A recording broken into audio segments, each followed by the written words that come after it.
Welcome to the Sega Lounge, where we celebrate our love for all things Sega, including the games, the music, and the community. I'm your host, KC.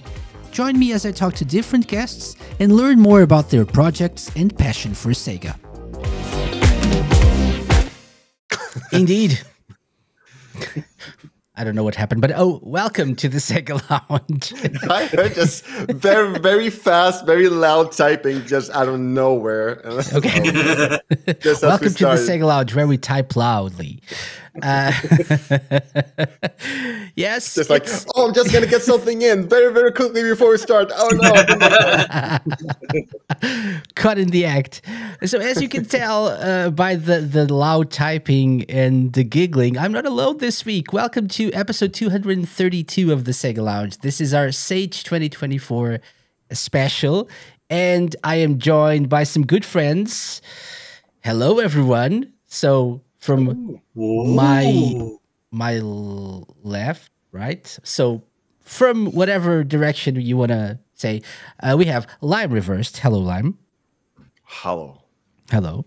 We have Viper. Hello. Hello. And we have Lewis, aka Sonic Yoda. Hello. Hello. Oh, that was short and simple and sweet. Nice. Hope everyone's doing okay. Thank you guys for joining me for this episode of the Sega Lounge. We're doing our Sage 2024 episode. Whether you're listening on Radio Sega or watching on Twitch, YouTube, etc., all the other video services, Vimeo, I don't know. We don't have a TikTok account, but maybe like one of these days. But whether you're listening or watching, we hope you enjoy this episode. We're gonna go through some of our favorite games from this week, and this year's expo. We have a lot of ground to cover, so we're gonna get started right away. But not right away. Let me just give a quick message to tell you that you should actually subscribe to our YouTube channel, right? Lime, yeah, quick. You should subscribe to our YouTube channel because we're posting video versions of our episodes and some interesting clips from present and previous episodes of the Sega Lounge. That's our quick message. Thank you so much for listening to this PSA. Quick message. Quick message. Important announcement, PSA. Right. So, Lime, Viper, Sonic Yoda, thank you very much for joining me. We spent some time playing some of this year's Sage games, and we picked 4 games each. Although I think there's one that overlaps somehow.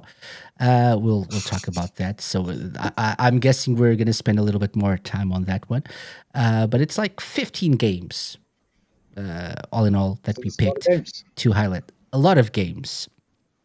By the way, I didn't discuss this with you, just like I did it last year. Did you pick your games and did you put them on the list in any sort of order, or was it at random? Yes. Ish. Yeah, no, mine's in order from 4 to 1 is my fave sort of thing. So yeah. Okay. Yeah. I think mine is well, in a way, because I have 2 separate categories. I have Sonic games and indie games. So yeah, I think so. I think it's in order in a way. Yeah. What about David Adventure and Knuckles? That was on the list somehow. David Adventure and Knuckles DX Blast. I don't know who put that there. No, I was thinking about covering that this year, but maybe Sage 2025. I think it needs a little bit of polish for it to be covered on this show. It's like it doesn't meet the requirements. I might have seen KC do the list and added in a made-up game. That's definitely a possibility. Yeah, definitely a possibility. Yeah, for sure. Also, hello to people watching us live. We're live. So hello, SD, Lewis from the Dreamcast Junkyard, Jumi, and anyone else lurking about. Thank you for joining us. Feel free to comment on the content that we're going to share. We will also, and if you're watching the video version of this. There's typing, and there will be video footage of the games to accompany our comments here. Okay, so should we follow the order that we have here? Lewis, Viper, Lime, KC. Let's do that. Happy to do that. Yeah. Okay. Sure. So, Lewis, let's start with you. You always grace us with your coverage, your yearly coverage of Sage Thank you very much. over at your YouTube channel. You picked 4 great games, I have to say. Yeah, I knew number 2. I knew would be on your list for sure. Yeah, I knew we would. But let's not get ahead of ourselves. Yeah. But would you like to tell us what your first game is? Yeah, so my first pick is Sonic Grind. Should have really kept track of the developers on these. So bear with me a second. I will definitely pick that up as I'm talking about the game. Fractal Cherries. Fractal Cherries. That's the one. That's the one. Of course, yes. of course. So this is one of the nichest crossovers I think I've ever seen in a Sonic fan game. So Sonic Grind is very much what if Tony Hawk's Pro Skater, but you were Sonic.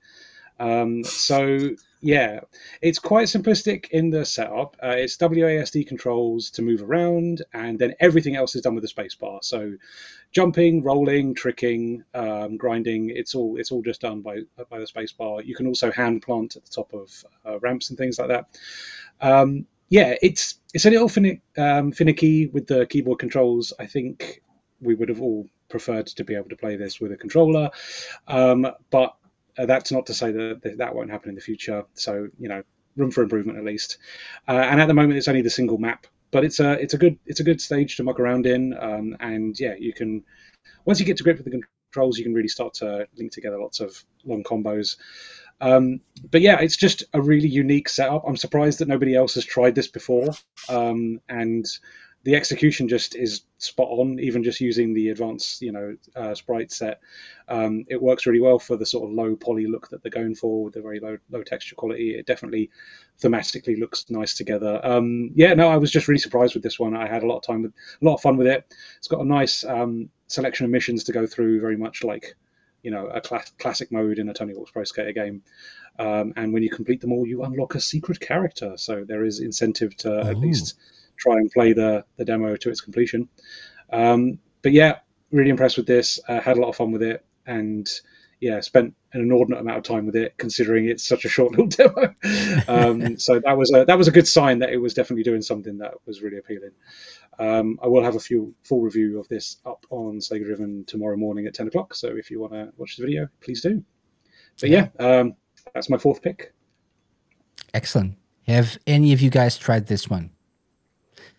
No, and I'm regretful because I was mesmerized watching that footage. You can see my face just practically not moving.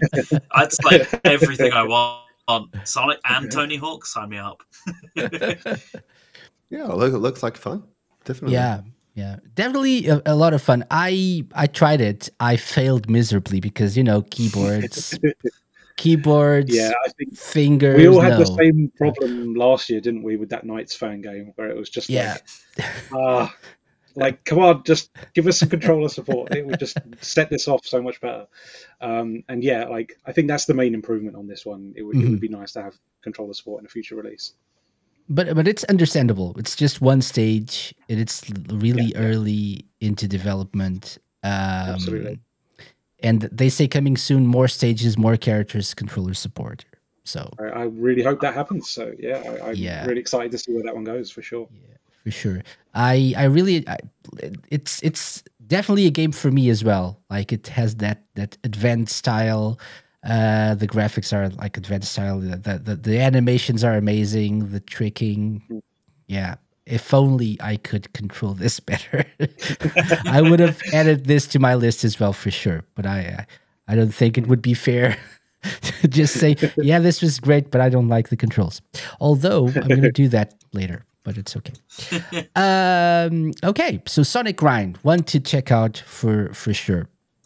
Lewis, is saying has a Sonic battle on GBA look to it for sure. Yeah, definitely. Yeah, no, for sure. Yeah. Okay. Okay. Next up, we have Viper. You're up. Oh, hey. My turn. Your turn. What did I put first? Sonic Rush 3D. A game. A game, indeed. That's the highest praise I have for it. Should we move on? Okay, so you know have what footage you have. You don't need to put that on. It's fine. I'll put it. I'm just looking for it because I forgot to add this to the list for some reason. But even yeah, though you can just talk about it. You can talk about it. Yeah. Perfect. Well, this is one I've been following for a while because from memory, it was in, or at least interested in for a while. It was in a stage a few years back, wasn't it? With a different level, I seem to recall. Yeah, Ocean Palace, I think, previously. Yeah, the second stage or something like that, isn't it? Yeah. That's not in this one, which was a little bit of a shame, but I'm guessing it's going to get some... very odd. Going to be getting some like polish and stuff, probably, right?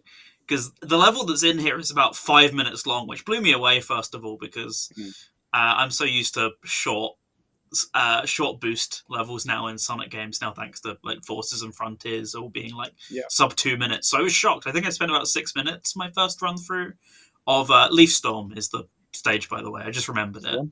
that was a lot of exposition to not remember the name of it, but it's really tough to describe what I like about this one without like comparing it to other things, because I already like a lot of the Boost Sonic games anyway, and it obviously takes so much from them while still keeping its roots in Sonic Rush in particular, but it actually brings it forward so far as to like Sonic Unleashed, Sonic Generations, and like various other mechanics. You can see the drifting is going on in here, something you can't do in a 2D plane, obviously. There's no reason to. And just like loads of little things which brings it in line with future games while still making it feel, you know, you got that pixel aesthetic of Sonic Rush and the music in the background, right? There's just, I don't know, there's just a certain charm about this, a certain aesthetic it captures through its simplicity that not only benefits the look of it, but even like the performance of it as well. I've seen people running it on potatoes. You know, that's very nice because I think it runs like sub 720p, but because that's the art style, that looks perfect, it runs well, etc. So that was like a big thing for me about it, is the look and feel of it. It's definitely still got some areas that I'd like to see improved. I got soft locked at one point about 1 minute into the level and had to start again. There's like a couple control scheme issues that I had that did get better on a subsequent playthrough. So yeah, there's definitely room for improvement, but it's just a really impressive, not even first showing, but like as a second showing, it still blows you away, right? I mean, just looking at the footage here, like the scale and the scope of this level is huge, even bigger than like a lot of official Sonic levels in the same style. So it really stuns in that way. Yeah, I guess that's what I liked about it, and I like the original Sonic Rush anyway, to see it translated so well into a 3D setting, and yet it doesn't over-rely on the original game either. Almost all of the level ideas and aesthetics are unique, so it does enough of the same while doing enough of its own and taking from new areas of inspiration as well, to where I just feel it's a really impressive showing, and I'm looking forward to seeing more of it, definitely, because it's got some really good potential behind it. At least I think so. Yeah, I would say this is definitely in my top 3 this year. I just didn't include it because I wanted to add variety. you already had it on the list, but I'm actually, I probably like you were with Sonic when I was mesmerized, and I played this. So I was just looking at this. It really looks good. I love me some Sonic Rush. I do agree that there's work to be done in terms of level design. Some of the mechanics don't really work. They try to translate some of the bits from the 2D game into 3D, and sometimes that doesn't translate well. Most of the times they did a good job. And by the way, shout out to Garrulus64 for providing us with the footage, because I thought I had footage of this, but I didn't, apparently. But it's very minor complaints, I have to say. It's like, that's how I felt about it as well. Pretty easily fixed or fixable in future updates. And considering they've been working on this for a while, I think they'll be able to like polish this up a little bit more and offer us something even better in the future. Yeah. So we now have like 2 stages, right, available from in two different releases though. in 2 different releases. I imagine there's got to be like big differences between the 2 versions, right? I never played the first one, so I couldn't tell you, but I assume there's like big control scheme and camera and like a whole bunch of differences. So it's not quite as simple as like, oh hey, you can drop the level in here and there's 2 levels. Yeah. It's going to be like an obvious gap between the 2 releases. Maybe they like worked on that as well. Maybe they polished up the initial one, but I'm not seeing them doing that and not releasing that other level as well. Yeah, that's it. So. If it was weird to just stick the one in there, if the other one's ready to go again. So I half wonder if they're redoing it or something like that, which would be very interesting to see. But yeah, very strong foot forward, I thought. Even though it's a second release, it's so impressive in the scope it's going for. Can't wait. One of the things that I really enjoy about this is like it looks like Sonic Rush, but it clearly it looks much better than Sonic Rush, but it retains the same style, and it's like spot on. Yeah, amazing. Okay, any other comments regarding Sonic Rush 3D? Yeah, I played this one as well, and I think the thing that kind of set it back for me a little bit was some of the controls are a little finicky. There's a section where you have to spring up to a very large platform, and I completely forget the Sonic Rush moveset has a double jump in it, and I couldn't get up there for the longest time because I completely forgot that was there, and that's the only way you can reach the top of that platform.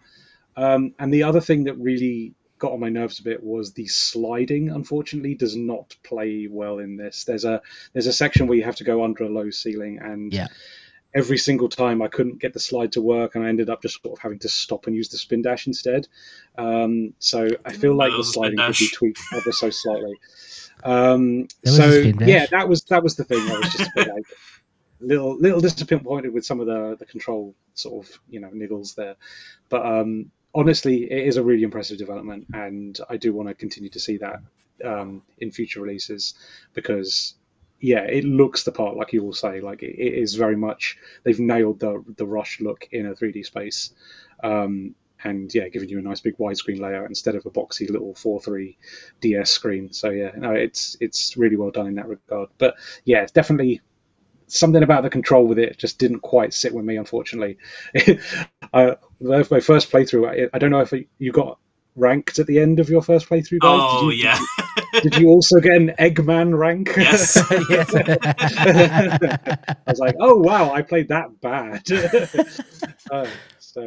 I kept falling, like that segment you mentioned, like you have to go under like a log or something. And I think they expect us to time that perfectly, and not press anything else, not press not move the character anywhere. Because what happened with me was I probably wasn't timing it correctly, and I ended up moving either left or right and falling off the stage. So for sure. So I died multiple times there. But other than that, I think that's like the major flaw that I saw in that level. It's a small complaint in the grand scheme. Yeah. The development is still really impressive. It's just that, and that's one of the things that I think they tried to translate something that was from in the 3D version of the game into 3D, and maybe like try something else. Maybe try not to. It's okay, but maybe try something that changes that a little bit and makes it better. Yeah, more enjoyable. Right, Sonic Rush 3D. We should actually do this every time. And we should actually give credit to people for their buy Sonic Rush 3D. Okay. Even on Twitter, they're Sonic Rush 3D, I think. Exactly. Yeah, Sonic Rush 3D. So good job, Sonic Rush 3D, for your work on Sonic Rush 3D. Actually, they say the account is ran by Temzi, Collydazed, and Luke Station. Those are the three people behind this. Okay. Good job. So that's Viper's first pick. And moving on with Lime's first pick. This is a big one as well, Lime, right? Yeah, indeed. I picked Free Skies for my first pick. Don't do that. Okay. I had the other. I had number one lined up. Okay. Oh, Of course. No, yeah. of course, That's of what course you had. thought. Of course, you had Free Oh. Skies. Of course. No, it's okay. It's okay. I was ranking it like from fourth to third, and then sure, like Free the top Skies. one Of is my course, Right, Free right? Skies. like my course. so like my number one is my number one. Like Yeah, that's Yeah, how just I like thought about just it. like Lewis's. Yeah. Okay. it's Yeah, okay. yeah, I got yeah, it now. okay, I got okay, it now. yeah. Yeah. So I didn't fully pay attention to who made it, but it says they're added by Free Skies, so I'm not sure if they have their own. It's Free Skies. Yes. Thank you, Yeah, Free okay. Skies, for your good work on Free Skies. Yeah. So it's a game inspired by the Tony Hawk Jet Set. What happened? No, it's a game. What Yes, it's definitely a game. Oh, okay, yeah. There was more to the sentence. No, it's a game. Speak. Dot. There we go. Moving on. No. It's inspired really by in-depth Jet Set reviews. Radio, Tony Hawk, and Sonic. And yeah, like it's just like a very fun skater game where you can do like loads of awesome moves, and it's this kind of like a platforming merge with Jet Set Radio kind of a deal. Like we see here a tutorial, they just teach you the moves, then they take you to this hub area where there's a lot of story, and then there are like stages you can go to, and when you get to those stages, then I'm really starting to see the Jet Set Radio kind of inspiration, because what they do there is that they have you take electricity from this machine that is at a specific place in the stage, and then you need to and that electricity then disappears from you after a certain amount of time. And so during that time, you need to get to 3 or 4 different other stations to charge those stations with that electricity, and then you can move forward. So I can definitely see the Jet Set Radio inspiration from that kind of mechanic. Otherwise, it's just like very fun to do all of the awesome moves. This looks really good. Yeah. Yeah. It's very, very fun. Like the only thing that I would wish for, at least when it comes to an expo, many things were locked behind story, and I love story. In this specific environment, though, I kind of just wanted to get to the gameplay to see what it was, because I don't have that time to invest in like a whole game and a whole story. So Yeah. I didn't really get to the point where I could really get to the good parts of the gameplay, really, unfortunately. But I can definitely see me having loads of fun with this game once I really learn all the moves and how they work. Mm-hmm. Yeah. Did any of you guys try this one as well? Lewis and Viper? No, I didn't get a chance to play this one, and yeah, it looks like it controls really nice. I've got to say, Yeah. like Yeah. from the footage, Very fluid, it looks right? yeah, really fluid. Doesn't seem to sort of like have that weird twitchiness that you'd expect. It's all the animations are really nice and smooth. No, I'd really like to give this a go. I think this looks extremely up my alley. But like Lime says, there was some stuff I played at Sage this year where I feel like maybe you don't put your best foot forward, right? Like, Mhm. don't waste people's time with a demo, like with like all this preamble. Kind of get straight into the action, which is, yeah, I think that sometimes does these games a bit of a disservice by having so much like story content or things like that at the start of the demo. Like, I think Yeah. you just need to jump into the action, right? Yeah, indeed. With a hub world, I'd kind of just found myself go looking for the first stage, and then that's the stage that I had time to do. Yeah, Unfortunately. no, for sure. Mhm. But once Sage Week is over, maybe I'll spend some time with this one and just like enjoy it for what it is. Because yeah, this very much looks like something I'd enjoy. I've got to say, like, as much as I do like Jet Set Radio, I do find the controls kind of stiff and awkward, whereas this looks nice and loose and fluid and responsive. Yeah, indeed. So yeah, I'd really like to give this a go. It's like more of a like the next generation of controls for Jet Set Radio, like more of like a Bomb Rush Cyberpunk kind of. Yeah, for sure. Even looks more fluid than that. Even more, looking at it. yeah, for sure. Which that game already controls well, but it looks like this just like really flows into, you know, like comboing tricks and stuff very nicely. Looking at live footage here, like, it just looks very natural, and free flying was the word that was used. I'm like, absolutely, like just yeah. I'm liking the look of this as well. Another one. You're going to be hearing it a lot. I've not played it, but watching the footage, right? Note this down.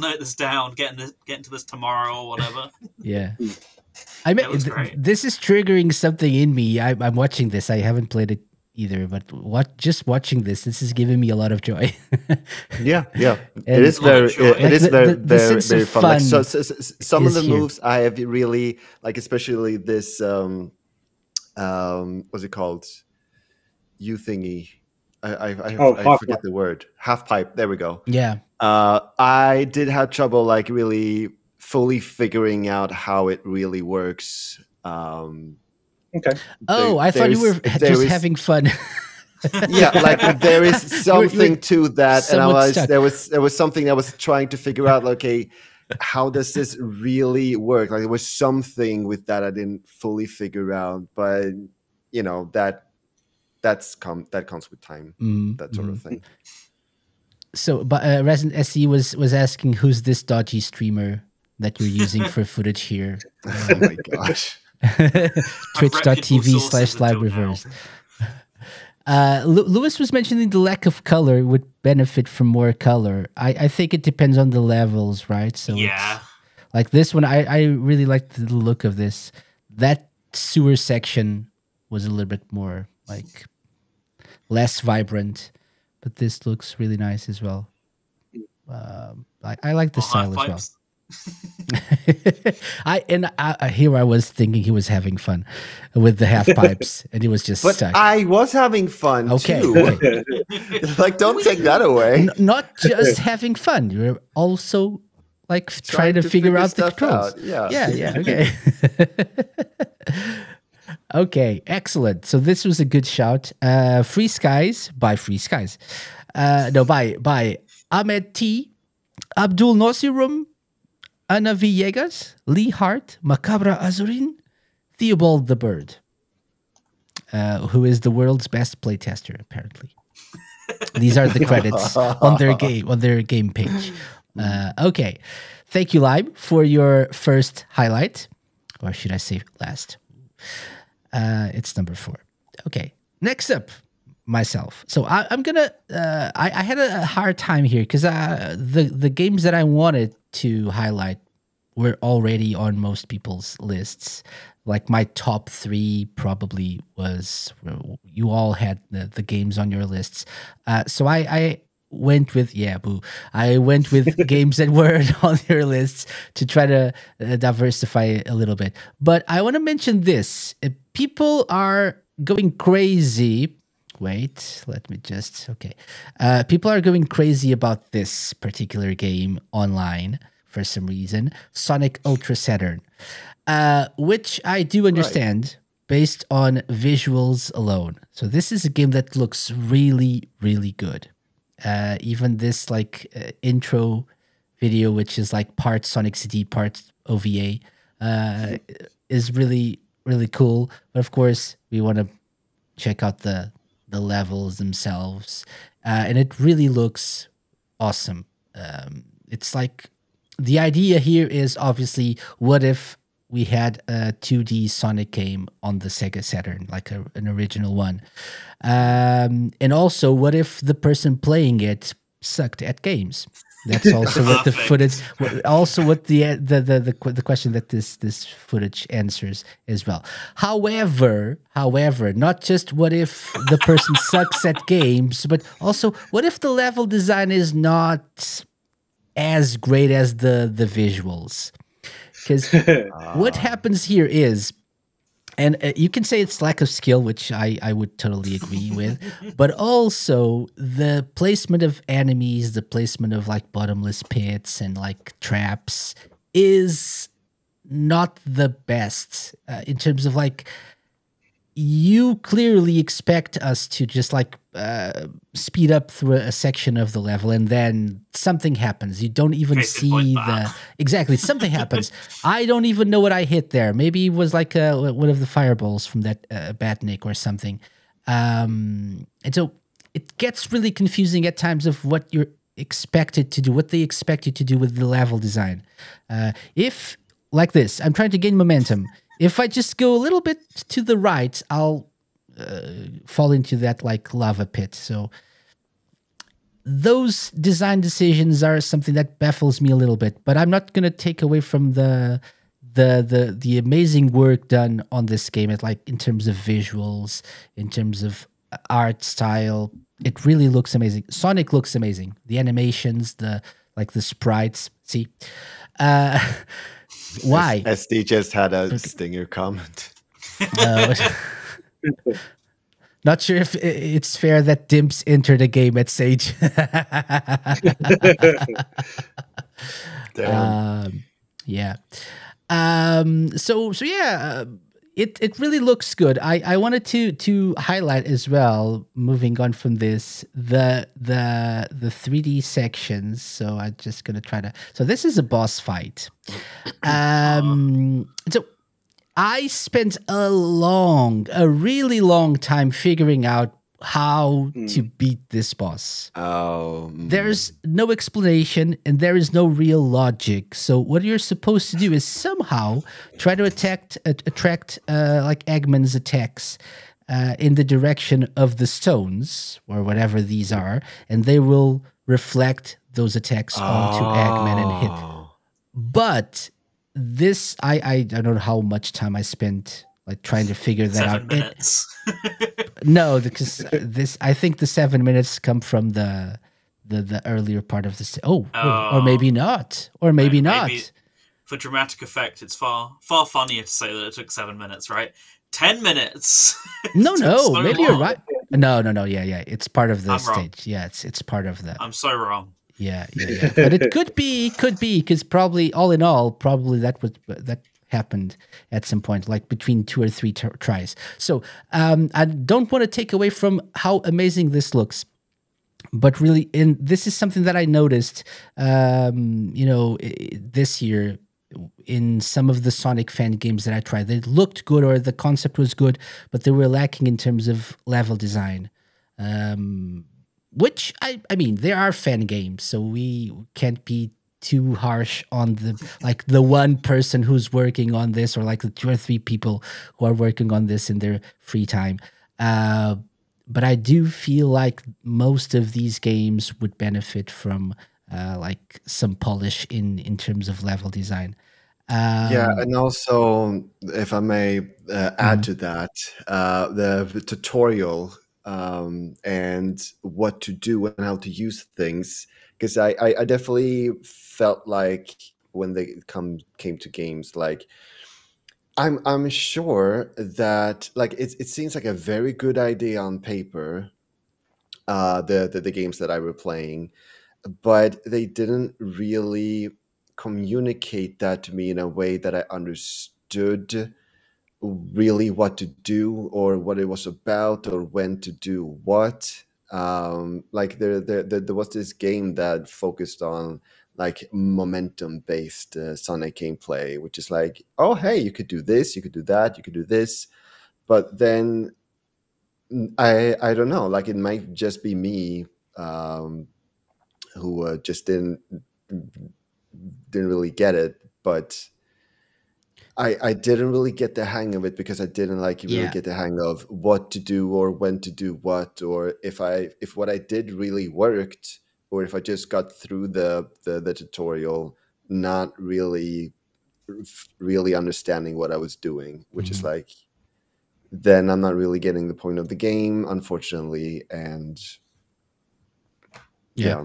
I didn't record it. So they have a lot of stages, a lot of zones already available. I think this is a full game now. Yeah, I was going to say that. I think it's a full game, so it's very impressive. 2, 3, 4, 5, 6, at least 6 zones in the full game. Special stages which I didn't record footage of, but this is like the second zone, and it looks really good. It has elements from several other Sonic games, but they look good. They're well implemented in terms of like visual style. But then again, level design, and they went with something that will probably show up shortly, which is like that. Like it's the metallic madness, like bouncy, the bouncy parts. Floor. Yes, the bouncy floor. And which I didn't really enjoy in the original in Sonic CD, and here it is even worse because I got lost at some point. I don't know where they expect me to go, and it is very confusing. There should be, in terms of like, if they ever get to work on like polishing this in terms of like adjusting level design and stuff, more alternate paths as well. Oh, it looks really like is dimps. Yeah, exactly. There's like a spring and some spikes. Yeah. So this is where things go to crap in this part of the level, because you're expected to go somewhere. Oh, this is where the footage stops. You gave up. You closed the game. I gave up. No, actually, I got past this, and there's like there's the snow level, which looks really good as well. But it's kind of frustrating that the game looks so good, and they really put a lot of love and effort into this, and then the level design doesn't keep up with all the technical aspects of the game. The 3D stages, like the boss fight that we just saw, the special stage which is something original. They look amazing, but you know, it's important to have good level design. I feel like if you're gonna present your like full game to the stage audience, maybe don't call it a full game yet. Let people like experience it, give you some feedback, and maybe come back next year with the full game, right, with like the adjustments. Take feedback like seriously and work on that. But this is really an amazing looking game, like a Saturn feeling game. I could see this actually being a Saturn game. This would feels like the next evolution of 2D Sonic. If we ever got a 2D game on the Saturn, this would be it probably. So good job, Unsonic Ryu, the developer of this. I don't know. Any other comments regarding this? I don't know. I don't want to sound negative, to be honest. It's a really, really good looking game. It's just the level design. Yeah. I'll take on the level design is an art. Like, it's not really easy to make a good level design. But yeah, there is like a specific art to make a good one. Mm-hmm. Yeah. And what you're trying to say is I didn't try this game, so I don't have a comment about how the gameplay is. I'm just saying that it is difficult. It's across the board. It's something that, like Clive was saying, it's hard, right? And I don't want to be too hard on people who are doing this in their spare time and putting a lot of work into these games that really sometimes are just amazing. I think we need to remind people that, when we criticize a video game, it's a fan game, any sort of indie project like this, is that it's not a case of we hate your game. We want it to be better. Exactly. It's just a case of a lot of these games are developed in isolation by a single developer an awful lot of the time, so they don't get a chance to have any sort of feedback. Mm-hmm. And that's what I try to offer with the Sega Driven channel in particular. Is like I would like to just give you some feedback, just some things I noticed that can be tweaked and potentially improve your game to be the best it can be. And I've played an older build of Sonic Ultra Saturn, which I reviewed with Titans Creed back in May, I think, this year, and it looks like certain things have been taken on board, but at the same time, it's one of those things where, yes, the stage design in this game is particularly difficult thing to grasp.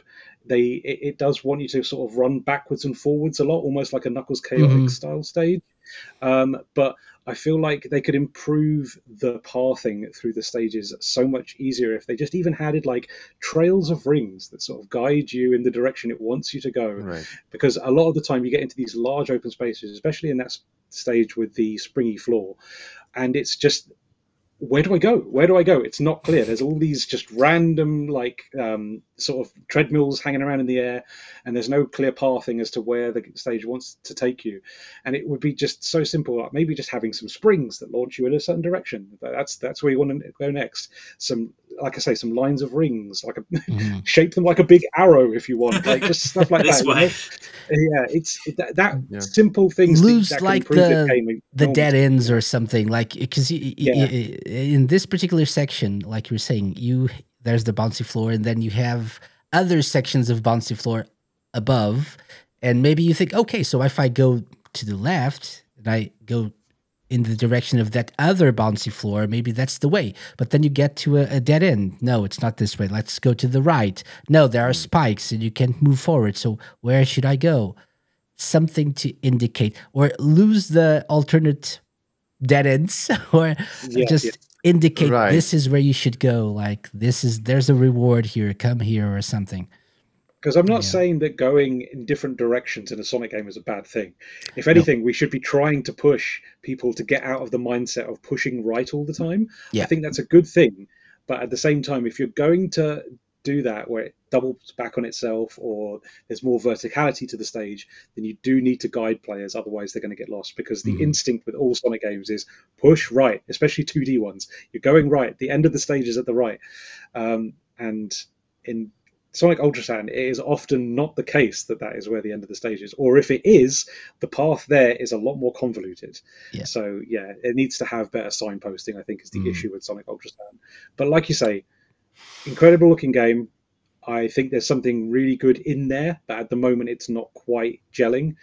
And as a few other people have noted, I experienced myself, there is a bug with this game. It doesn't run particularly well on certain systems.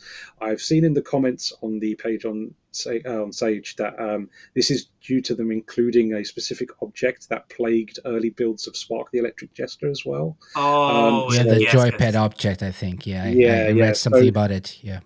If they can get that removed as well, it will improve the performance, because a game like this, a two-dimensional retro-style Sonic game, should not be dropping frames this heavily on certain systems, and it really does for me in particular, which is a shame, because, again, it doesn't put its best foot forward. You kind of need the performance to be there for a Sonic game, and it's not...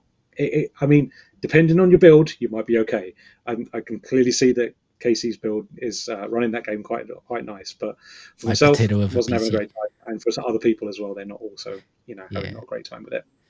I think they should actually they benefited, I think, from a lot of like free publicity from like Time Extension even promoted this, which is amazing for them, I would say. So maybe Time Extension also promoted a vaporware console that's never going to come out. So it's like the third time now, I swear. No offense, Time Extension, but maybe stop promoting that Super Sega thing that's never the Super Sega, but people. I think this got a lot more attention than some other games, so maybe this by far got the most attention, which is really odd to me, because I don't think it's controversial to say this is far from what the best of this year's Sage has to offer. Yeah.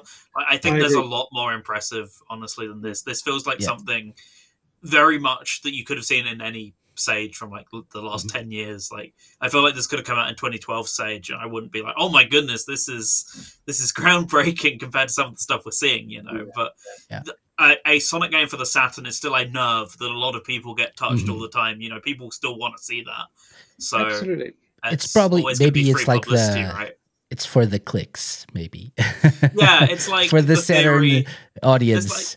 There's like the theory of the reason a lot of people put their Dreamcast indie games on Dreamcast is because it gets free publicity for the PC version or whatever. It's that kind of thing. Oh, it's a Sonic styled, it's a Saturn styled Sonic game. Oh, like the one we never had. Quick, get that article out, you know. But yeah, we're not being too mean. I do really appreciate the work put behind this one, and I do really wish that they can fix some of these issues, like work on the level design, and because technically it's a pretty good game. All of these fan games deserve to be the best that they can be, and at the moment, this is not there. And like I say, it needs a little bit more time in the oven and some better signposting to help it play just a little bit nicer. And there's also that thing as well where it's like, isn't Sonic Mania just kind of what this is anyway? Exactly. Yeah. That was the idea behind Sonic Mania as well, right? I had that thought as well. I was like, is anybody else going to bring this up? So yeah, thank you for that. Yeah, no, look, don't get me wrong. The appeal of a Saturn-style Sonic game is still very strong, and clearly that is something worth exploring. But I think at the moment, this isn't doing anything particularly unique that Sonic Mania has already done. Yeah. So maybe have a little back to the drawing board moment with this one, and maybe think about like how you could make this stand out a little, because at the moment, I feel like it's too similar to an existing game. And I will pass that criticism on something else later as well.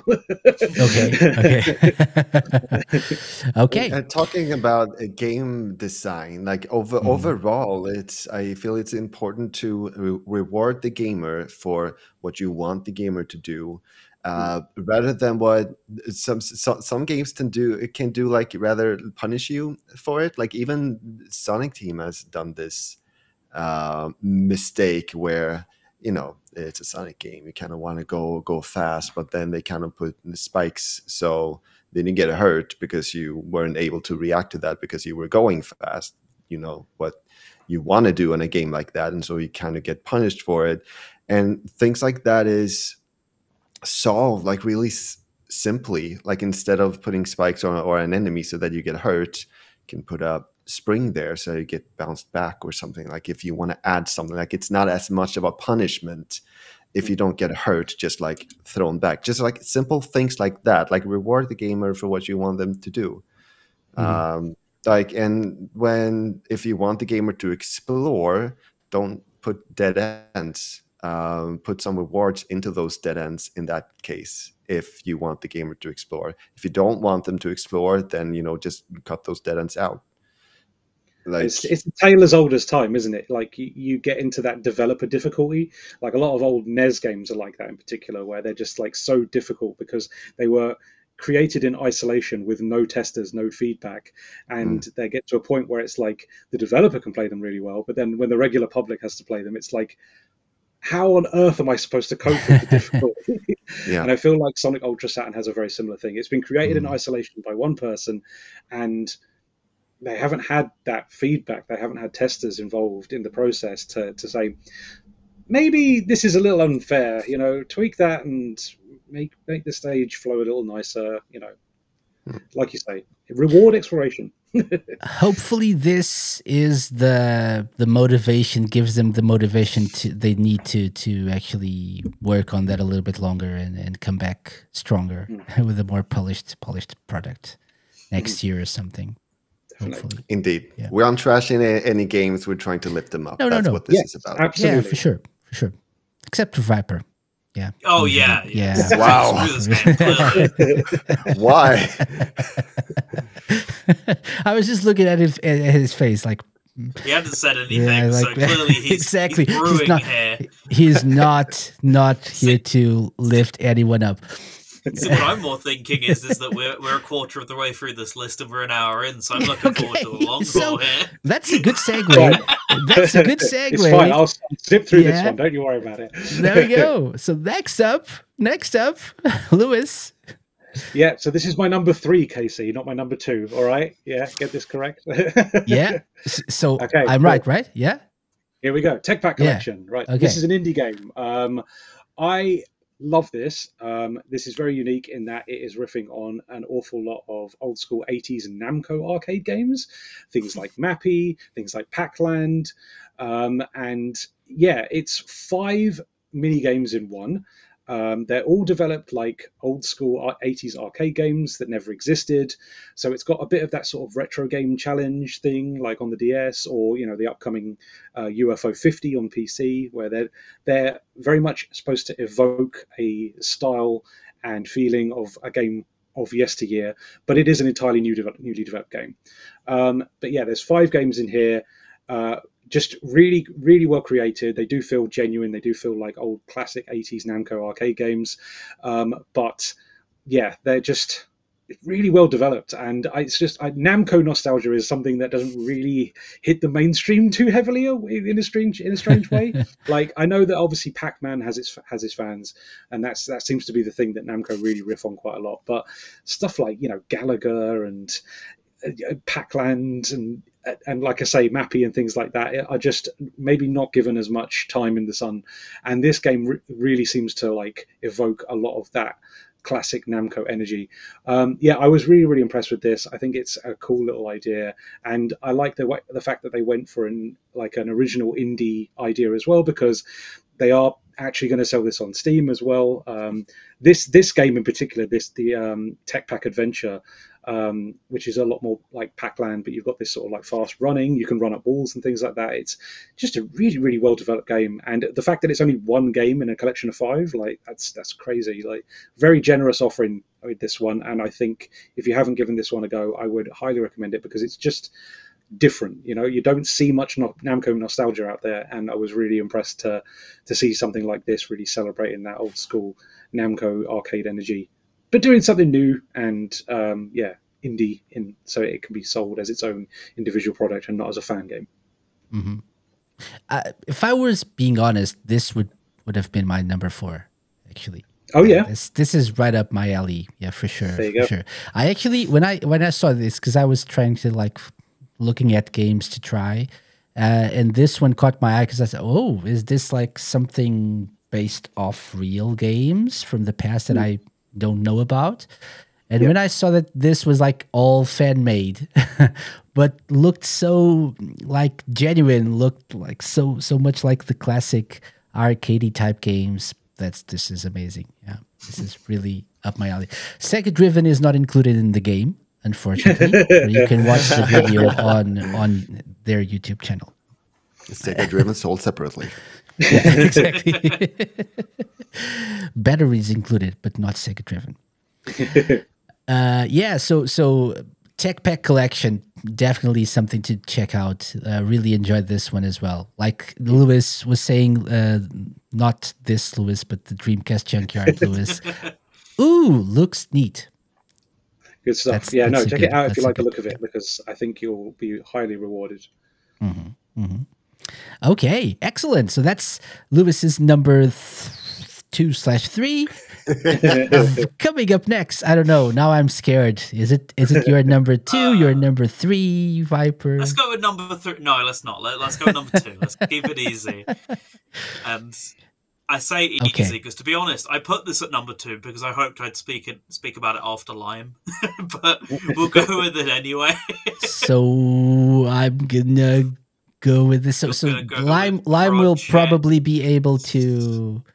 We'll probably be able to pitch in a little bit as well. Me? Yeah. So is this the one? That's the game. Oh, yes. Okay. Oh, another dodgy stream clip. Great. I'm gonna talk about this now. Wow. My gosh. So the reason I wanted to talk about this after Liam is because I very much know he's a man who's gone through a lot with this the original game recently, and maybe doesn't have the highest opinions of it. Whereas I think Lewis said the same thing in the pre-show as well. Whereas I'm a masochist at this point. I really enjoy the storybook games. I mean, you can kind of see behind me somewhat the zoom, Casey. The zoom's all wrong. You can see the Black Knight poster behind me. There you go. There you go. There it is. I'm a pretty big fan of these games, even if they don't always nail the landing. I really appreciate the world building and the story in particular, as well as the music's a big part of Secret Rings for me. But I've this real big soft spot for this game, even if it's mainly the controls that let it down to me, honestly. So Project Reignition is hey, here's your one complaint with the game. Boom. Don't get me wrong, it doesn't take it to a 9 out of 10, 10 out of 10 game or anything, but it's a bit of dumb fun being able to actually play it with a control stick. A full finished version of this would just be so much a piece of me. I love Secret Rings for all its flaws, so it absolutely scratches the right itches. It plays 100% like Secret Rings already, which is so surprising given how not very far in development at all it is. I feel like this only popped up a few months ago. I feel like it was the first time I saw this, so to see it already at this state, I don't know if we'll see it in Lime's footage, but not only is Sand Ocean recreated, which was what they were showing off on all of Twitter and other social medias, but Dino Jungle is also finished as well, which is, there you go. Yeah. Which was a huge surprise to me. I did not expect to see that in the trailer, or let alone the game, so, I was surprised.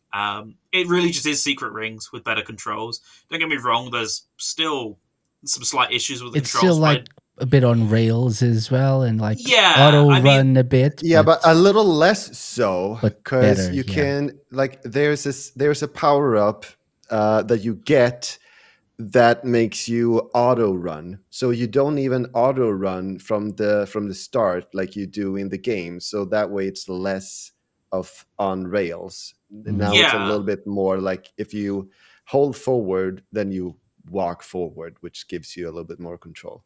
Mm-hmm. Yeah, it's definitely taking the safety rails off a little bit, but inherently that's still part of the game design. There's only so much you can do, but I think my main issue with the controls came down to the lack of intuitiveness, but I really can't blame the source, the frustration. I just can't blame that on the developer, because it's you have the same problem if you, for example, map it to a controller in Dolphin, It's I didn't realize we saw it earlier. Lime, stop distracting me. It's past Lime, I can't help it.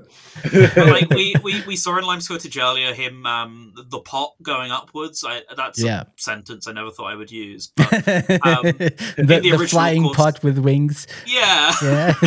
Of course. You shake the Wii remote in the original, and the tilt of the Wii remote determines so if you're tilting the Wii remote more left facing, it will go left.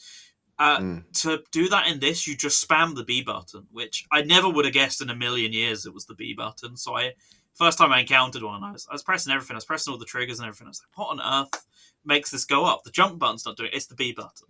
Because, of course it is. But, yeah, there's always going to be problems like that when faithfully recreating a game like this. Why is Lime so long at this dinosaur? I don't know. I was inspecting the dinosaur, all the details. Wow, that's a high very unsanitary. There was so many details on it that this looks awesome. I thought you were just appreciating the really noisy, loud clipping it did to the audio in that section. Speaking about the pot, that's one of the major things that I feel like they fixed in this version. I feel like it's so much more controllable. It reacts so much better to press that button, and also moving from side to side, you are in so much more control in this version, and I love that. Mm-hmm. For sure. Yeah. There's just the little improvements, because as I say, this is a comfort food kind of game. I'll sit there and rage at a boss fight for 3 hours, and then I'll be like, oh, but the dinosaur jungle level, the music, right? It's just, I know it's not a good game, but yeah, I just get something out of it. So to actually experience it in this way, it's it's still not perfect. It's never gonna be, but this is but they fixed so much. I really just thought that Yeah, I really just thought that this was going to be a remaster, and they nailed that. It looks awesome. I didn't But even know it's this not. boss was here. Yeah, Just straight up. but like it's not only that, like they fixed a lot of issues, like one with the controls that we already discussed, but other issues with camera angles. There were definitely parts, as I have this fresh in my memory because I very recently 100% the original version. There were I got to parts where I earlier had so much trouble in the original, just like knowing where I was and seeing where the enemy was, because the camera was just so Cinematic almost. not good. But here in those very places, they just like took the camera back and had me have me see everything at the same time. And I was like, yes, thank you, you fixed even that, like details like that like small things that make a major difference, that just makes this game a lot more fun to play through. Yeah, for sure. Mm-hmm. Like as I'm trying to get across, but I don't know how well I'm getting it across. If you don't like it already, like don't get me wrong, it's not transforming it into this whole different thing, because as a game, you're never gonna escape that sort of on rails control scheme, very guided experience, because the entire It had thing's to built be around remade that. from the ground up for that to happen. Yeah. Yeah. Sorry, Then you're here, losing part of it. Yeah. I just wanted to say that here, when you go through the menu, they like you can collapse and expand power-ups here. Like you have like one where it says speed up, and then you can expand that, and then there's all of the power-ups that has to do with speed up, like all in one place in that menu. Earlier, you needed to like scroll through the whole list and look for like that very particular speed up power up that you wanted. That could be anywhere in the list, but here they sorted everything. Okay. Together, they like group them together. They grouped them together, yes. Which that's also one of the surprises that I'm like, yes, thank you. This is so much better. Like Yeah. another thing I know Lime will love is I noticed in that footage there, when you went to jump off that really long slope, you didn't slide for about 5 years beforehand. You just pressed jump and you jumped. It's great. So many times in the original, like you have to brace for jump. He comes to a full stop, and it's like, oh no, he just slides off the edge of the pier, because that's just how this game works. There's just like so many little fixes like that, but yeah, it's never going to make it a perfect game if you didn't already enjoy parts of it anyway. But as a like complete or a reignition, quite literally, or a reimagining, however you want to put it, it just lights so much life back into this game. And it's like, oh, there is a good game under here. It's not a great game, but there is a good game under here still, nonetheless. I think that's the key for me. And not only that, it's, you could say it a million times over, it's going to be my theme for a lot of these. Very impressive. Like, just the visual detail, the quality of it, the controls, how this has all come together, and what I feel like must have been a pretty short period of time from what we've seen publicly. It's just, how is this only, a small group of people, if only? I don't know how many people worked on this. It could only be one person. We didn't do the shout out thing again ahead of this, but like, this is just already like, they're aiming for heights bigger than an official well-paid, I don't know about well-paid, but dev team, in that environment. And a Bacon, it's just mad to me that they've already shown just what they're capable of with this little demo here. I love it, and I'm Kuma sure pause. Like there pause. Kuma pause. Pause. Pause. I'm sure we'll end up like, talking about it again, but it's great. It Love really goes to show you how huge of a difference execution and quality does for a game. Because like this really shows that this didn't like this was a game that was really so much better than the original. Like the original could have been so much better just by It's just like what Lime said. fixing there's small things. What Viper said, sorry. There's a good game underneath here, right? Yes, if you fix some of the issues. Yes. Yeah. And my point is, it takes really so little, really, to really get that good game out. Like it's in the details. It's in like doing those small fixes, like camera angles and controls and things like that. Yeah. It's does a huge difference.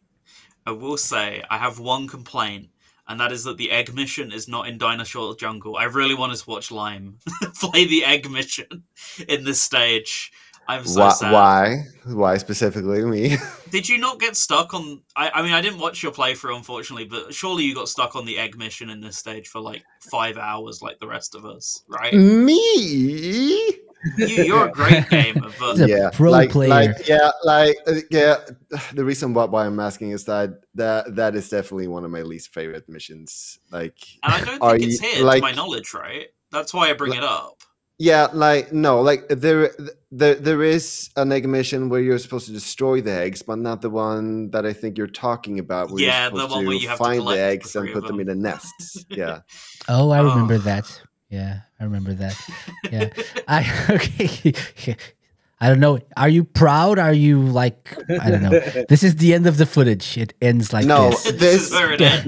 No. Yes. This is where I'm talking about the camera angle. This is me going like, my gosh, they fixed this part. I remember this being a problem. I couldn't see the enemies because the camera was like all over the place. But here they fixed that. It was so much easier to get through that part now. Yeah. I don't have much to say about this. I think you said it all. I tried this, I played this, enjoyed it, and it's like it surprised me. I do have a soft spot for Sonic and the Secret Rings more than Black Knight, which I believe is the better game. But I do.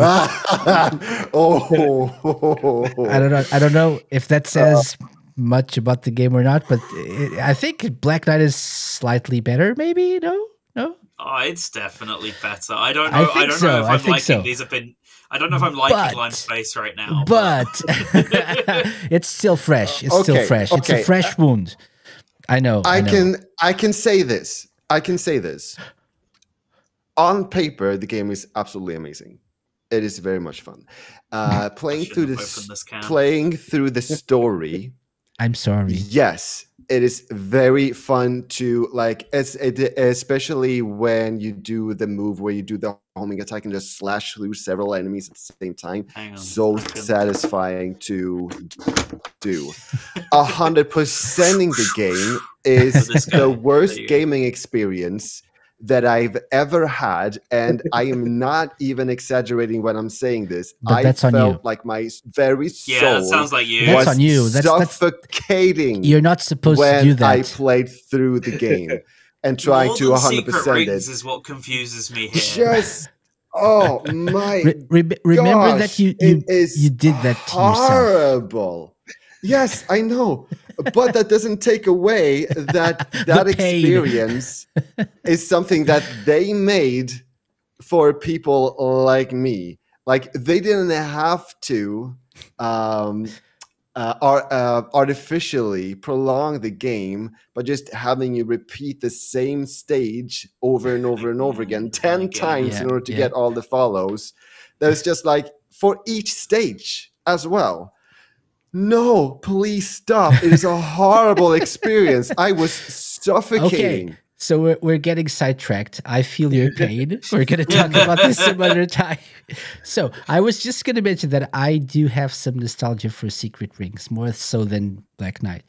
And I was surprised by how much the game improves just by letting you use button controls instead of like shaking a Wiimote. And I appreciate that. So that was also on my like original list, but I didn't want to overlap with you guys. But thank you for sharing this. Did you play this, Lewis? I did. It was on my original list as well, actually, for a little while. I do think this is a really impressive development. I think it's incredible what they've achieved. Even though I think it's very generous what they've put together here as well. For a first demo, there's 2 full stages. Pretty much the entire mission list for both stages, although, like you're saying about Dinosaur Jungle, I don't think that one's complete. But yeah, there's a lot of game to experience here. I think it's a little funny when you first play it. It seems to stutter quite a bit, but once you Yeah. really play stages after that first run through, it seems to iron itself out a little bit. I know that they did release a bug fix during the week as well, so it might be worth re-downloading this one to see if it's a little bit better now. So yeah, I haven't actually gone back to the bug fixed down update yet. But yeah, this is an incredible development. When I first playing it, I thought like, wow, this is really well done. Like it feels emulated almost. Like all the scripted sequences are perfectly animated. I don't know how they've managed to secure all the assets and stuff. I don't know if they've like worked a decompilation of the original Sonic and the Secret Rings to get all that stuff. But yeah, I think the big thing with this one, and we should probably mention this, is that I think this being ported to HD displays with high definition textures and stuff like that really does the original art a massive service, because the original version on Wii, it's a great looking game, don't get me wrong. I still think actually of the two Sonic games that came out the year it was released, this and 06, this is the better looking game still. But now it looks stunning. Like this is really it just the whole like visual package has just done a great service now by being able to display it in full HD with HD textures. It looks excellent. Oh, the lighting's really nice now as well. Yeah, no, that's where this really, really shines. I think it looks incredible now. It looks like a proper next gen Sonic, but yeah, it's just For sure. it's just upscaled those assets. It's incredible how well that can work. So yeah. I was trying to get to because I really wanted to see Night Palace, and at first I didn't realize that all the stages weren't there. Looking amazing, yeah. But I so want to see this version of that. For sure. So keep them coming.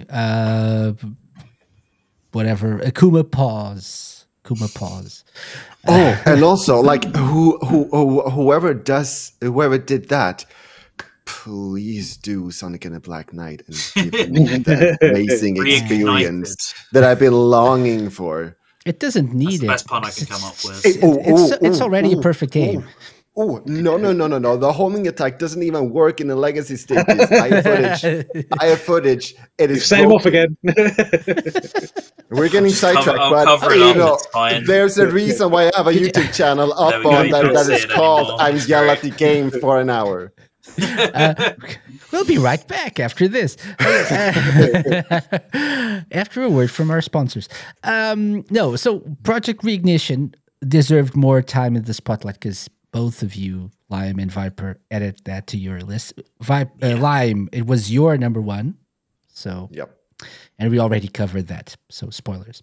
Okay, moving on. Lime, your number 3 in this case is RoboGal, right? Yes. Want to tell us a little bit about that? It's a Mega Man inspired game. So, what? Thank you. Moving on? No. No. But it's this inspired me very, very much. Like I saw that in this game, it's basically like a regular Mega Man game, but with added stuff. Like you can ricochet your bullets off of platforms and enemies, and then different things will happen. And even the enemies can do that. So an enemy might shoot to the left, but then it bounces around in a way that it will still hit you, and you need to try to see that pattern if you don't want to get hit. And I felt like that was such a welcome addition to the formula that I just needed to try it out. It was very inspiring. I really love it when they just add things like this that is like when you see it, it's like, why didn't anyone else think of this? Like this very much fits the formula. And I get inspired by that, and I want to play it, and so I did, and it was very much fun to play. It's a really interesting take on Mega Man. They Sorry, describe you wanted to, someone wanted to say something? I was going to say they describe this on Twitter as a cute jump and shoot game. Yeah. So they're Twinkle Soft, a team of 2 people from Brazil. working on this.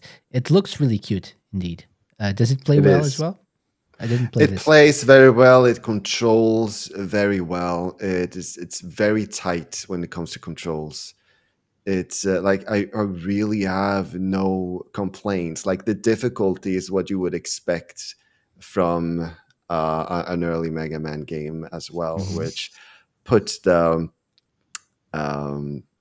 challenge there. Like here, you can really see like how enemies just like ricocheting things fun. off of, and I can do that as well to shoot back, and it's very much fun to play around with. That's Really cool. smart. That's very unique. Yeah, really smart. The bosses are very well designed as well. I didn't actually beat the boss, but it's still. Do we have They were footage well from a designed. boss? Yeah, like very late. Maybe here. Is it the car? No. Yeah, no. But it is on a bouncy stage. Here we get to a boss. Okay. Okay. Wow. Woof. A new person to play with. There's cutscenes as well. So how Yeah. long is this demo, by the way? It's 2 stages. So it's It's this for that. and another stage. So it's not that long yet, but I'm really looking forward to seeing what they do in the future with this. Okay. Yeah. It's supposed to be to have 6 stages, and the demo contains 2. Yeah. Yeah. Solar Energy Garden and Toy Planetary, and 2 bosses as well. So I was trying to see if they would shut up so we could see that. Okay. There Well, we this go. really is Mega Man. Yeah. Okay. Yeah. It's like So- there's this like specific pattern to it that you need to figure out, and it's very like obvious. Like, okay, yeah, I just need to figure out what the And you pattern die is. like Mega Man 2 and respawn Yeah. like Mega Man 2. Indeed. And charge like Indeed. Mega Man. And charge slide like Mega Man. Yeah, and you And enter your a boss like Mega energy Man. gauge, like your life bar. Yeah. Yeah. So hang on a minute. This feels quite similar now that you mention it. Yeah. Probably something to consider as well, right? Trying to make the little details a little bit different and more unique instead of just like straight copying. But I do like the look of the game, the look and the feel of the game. The ricocheting bullet seems like a really. That's unique very mechanic, I smart. think, that- Yeah, really indeed. selling Like point. I appreciate like you can take an existing formula like this, as long as you add something new to it, like that. I very much appreciated that. Yeah, for sure. I mean, they ain't making any new Mega Man games anytime soon, are they? It's free real estate.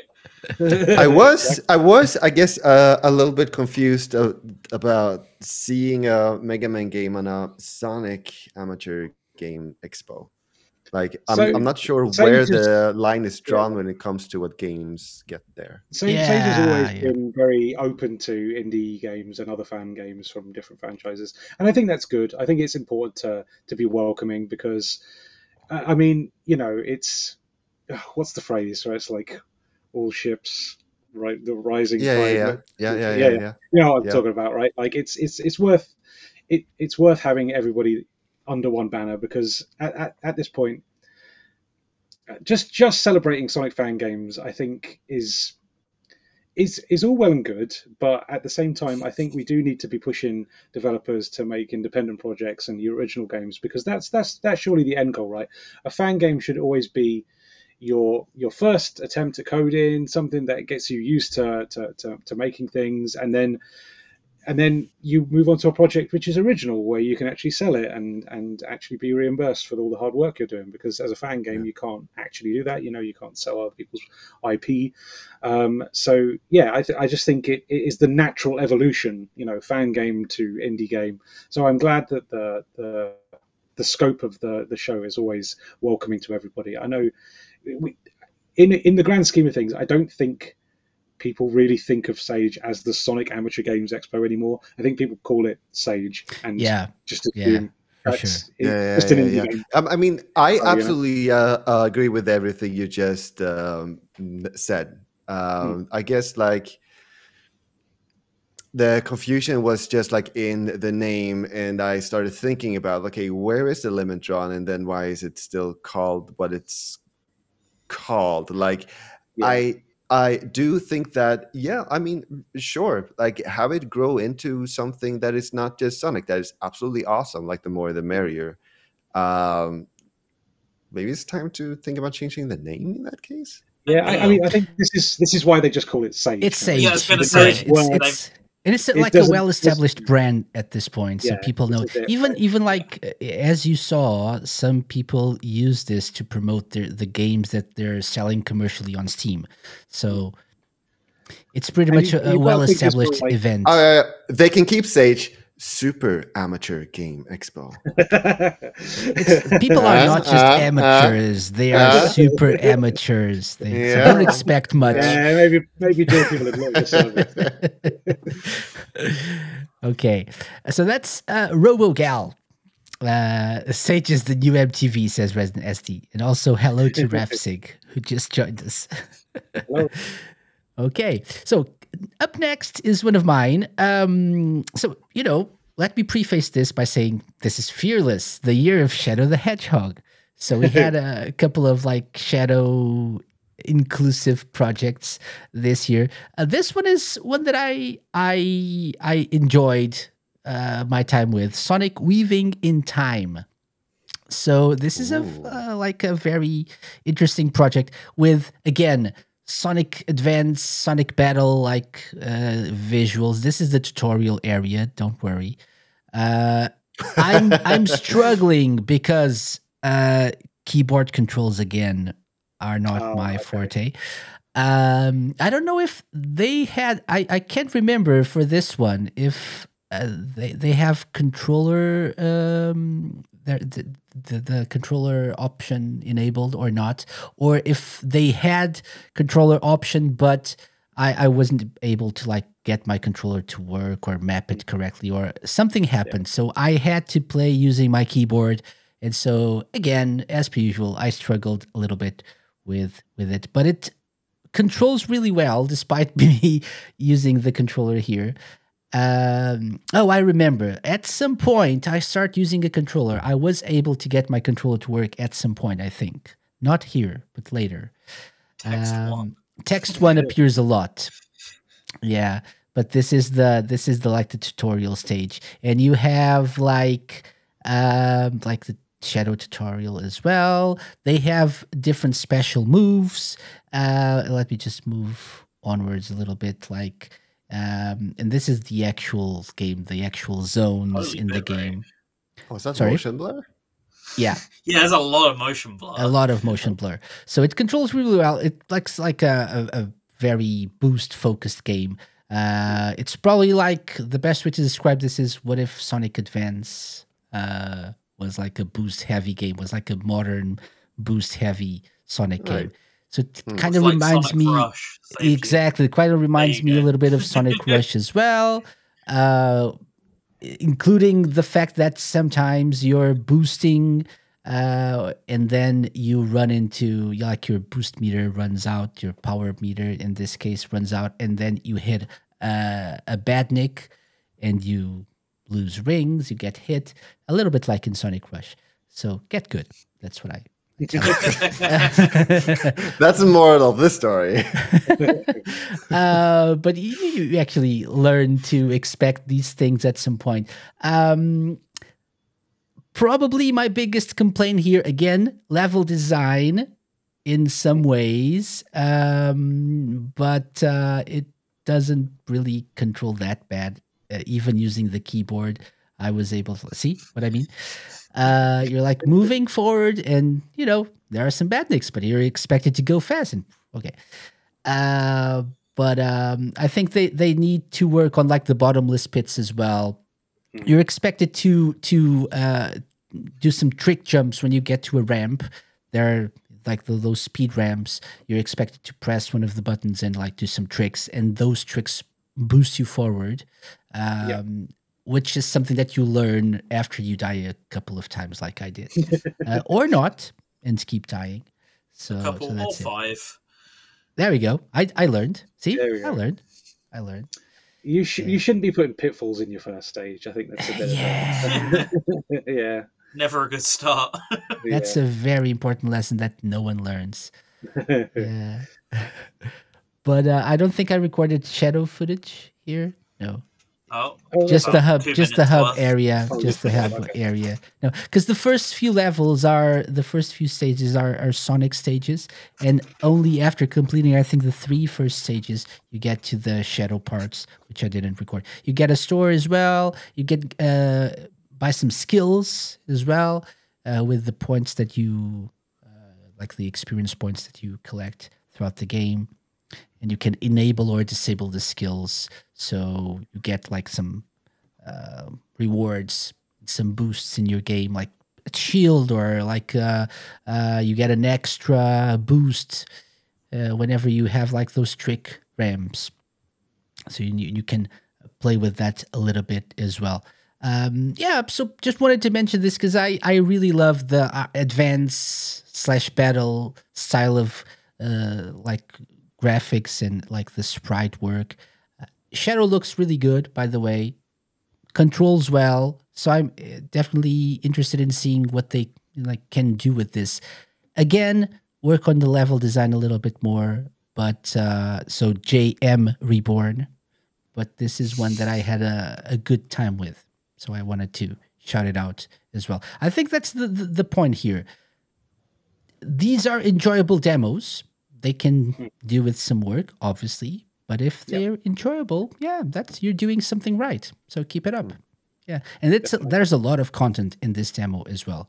There's like I think 14 stages already. Whoa. Wow, okay. So it's like Wow. I didn't complete the game, but I think even the demo has like already 14 stages, and you can collect the 7 Chaos Emeralds and collect the red rings as well, the red star rings.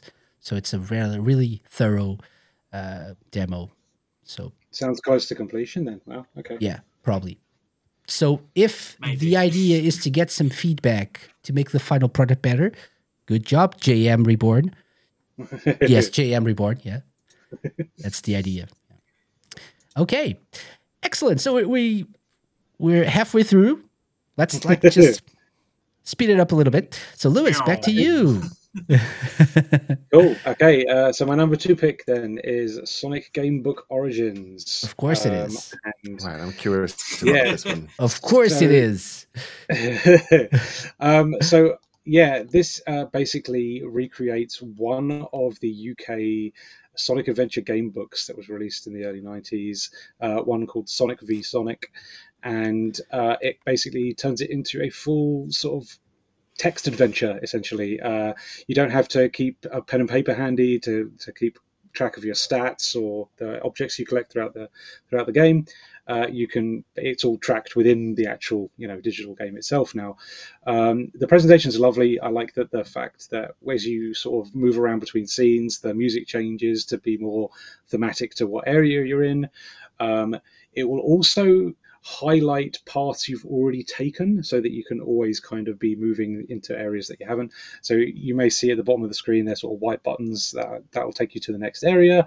But if you've already been to an area, it will be yellow instead so that you can focus on moving forward, which is a nice touch, so you don't just get like lost in the there are certain areas in this where it's like a maze and you're always navigating between different parts and you kind of double back on yourself a bit. So that really helps to keep you, moving in the right direction. I know this isn't going to be for everyone. This is extremely niche. This is extremely UK as well. But I think it's just fantastic preservation work. I've always loved to champion that sort of stuff. I'm trying to think like what it was last year. The McDonald's thing. The McDonald's LCD games again. Yes. Like extremely niche, probably doesn't have very wide appeal, but I'm just so happy that someone is going to the efforts. And I mean, this is a fully playable, text adventure now. And I think that's just wonderful. Like and maybe I'm doing it a disservice because obviously the Murder of Sonic the Hedgehog was another sort of like graphic adventure that took the Sonic formula that people were really into, and that was very popular. So I think maybe this could have an appeal to that sort of audience as well, because it's definitely that, in a similar sort of vein, maybe not so heavily on the graphics. It's a lot more focused on actually reading the story, but yeah, the original books themselves are really fun little reads, and it's lovely that they're now sort of encapsulated and archived and preserved within this sort of like digital framework now. Like I say, it's only one of the books. There are another 5. I would love to see this further developed so that they're all included, because that would be an incredible effort. But again, the amount of work that probably just went into this one book and having it functioning this way was probably a lot of work. So yeah, we'll see if development on this one continues. But I think as it stands, really unique game, just a lovely piece of preservation work, and just makes it accessible by more people. Those books, I think, were only ever released by Fantail in the UK. If there are versions, they're probably only mainland Europe, translated into things like Spanish, French, probably Portuguese as well. Yeah, I don't think it ever got to the US. There's like a compilation book, I think, released here. Okay. I never got it, but I do think I talked to someone who said they had this. That's fair. But again, it widens the scope, right? Like now more people can experience this. If you've never had access to them or never wanted to import them from the UK because import duty and all that, now you can at least experience one of the books completely, in a much more comfortable fashion now that you've got like full digital, access to your stats and objects, and don't have to keep using a pen and paper to keep track of that sort of thing like you do with the original thing. You also had to roll a dice with the original book as well. So that's all encapsulated within the framework of the game as well. Just again, huge love to the Sonic fan base for like archiving stuff like this. It's like so niche, so like hyper focused in its scope, and they're doing remakes of adventure game books from the UK. Like that's crazy, absolutely nuts effort. When I saw this, I glanced over it and I saw this is a Lewis game. I know he's going to bring this up for sure. I said this last year with McDonald's. Yeah, for sure. I've genuinely considered like setting up a downwards facing camera with the book open and streaming like the book at some point, with my pen and paper on the side so you could keep track of how I'm playing. But now you can do it with a bit of software instead. So there you go. That's incredible, Again, I don't think this will appeal to everybody, but I just think that it's such a really interesting and niche development and a great piece of archival work as well. So hats off to the developer. I think you've done an incredible piece of work here, and I'd love to see more of the books get this sort of treatment as well. But I do appreciate that's a lot of work. So yeah. Hats off to The Power Player. The Power Player. Aptly named The Power Player. The Power Player, next step, the other books, and then localize everything into different languages. Get a bigger team. Get a bigger team. Just a small feat, chop chop. Yeah. Excellent. So that's Sonic Gamebook Origins by The Power Player. Well done. Thank you, Lewis. No worries. Up next, Vipers number 3. Yeah. Okay. Yes. There's nothing else that can be apart from number 3, right? I'm not gonna be random and throw in the 4th. No. And I'm just gonna start the footage immediately because I know it's this. Just in case I change my mind. Start the film. There we go. So I believe from memory this was a game I talked about last year. I could be wrong. Yeah. If not, we definitely spoke about it at some point. I'm going to be honest with you. I don't know what the differences are for sure, but I'm pretty sure it's the addition of new zones. I don't recall them being in there last year. If they were, I have no memory of them. So this was my first time playing through Starlight Carnival and Sweet Mountain. And something you're going to notice in the footage is I still think it's a little slippery in areas, especially like some precision.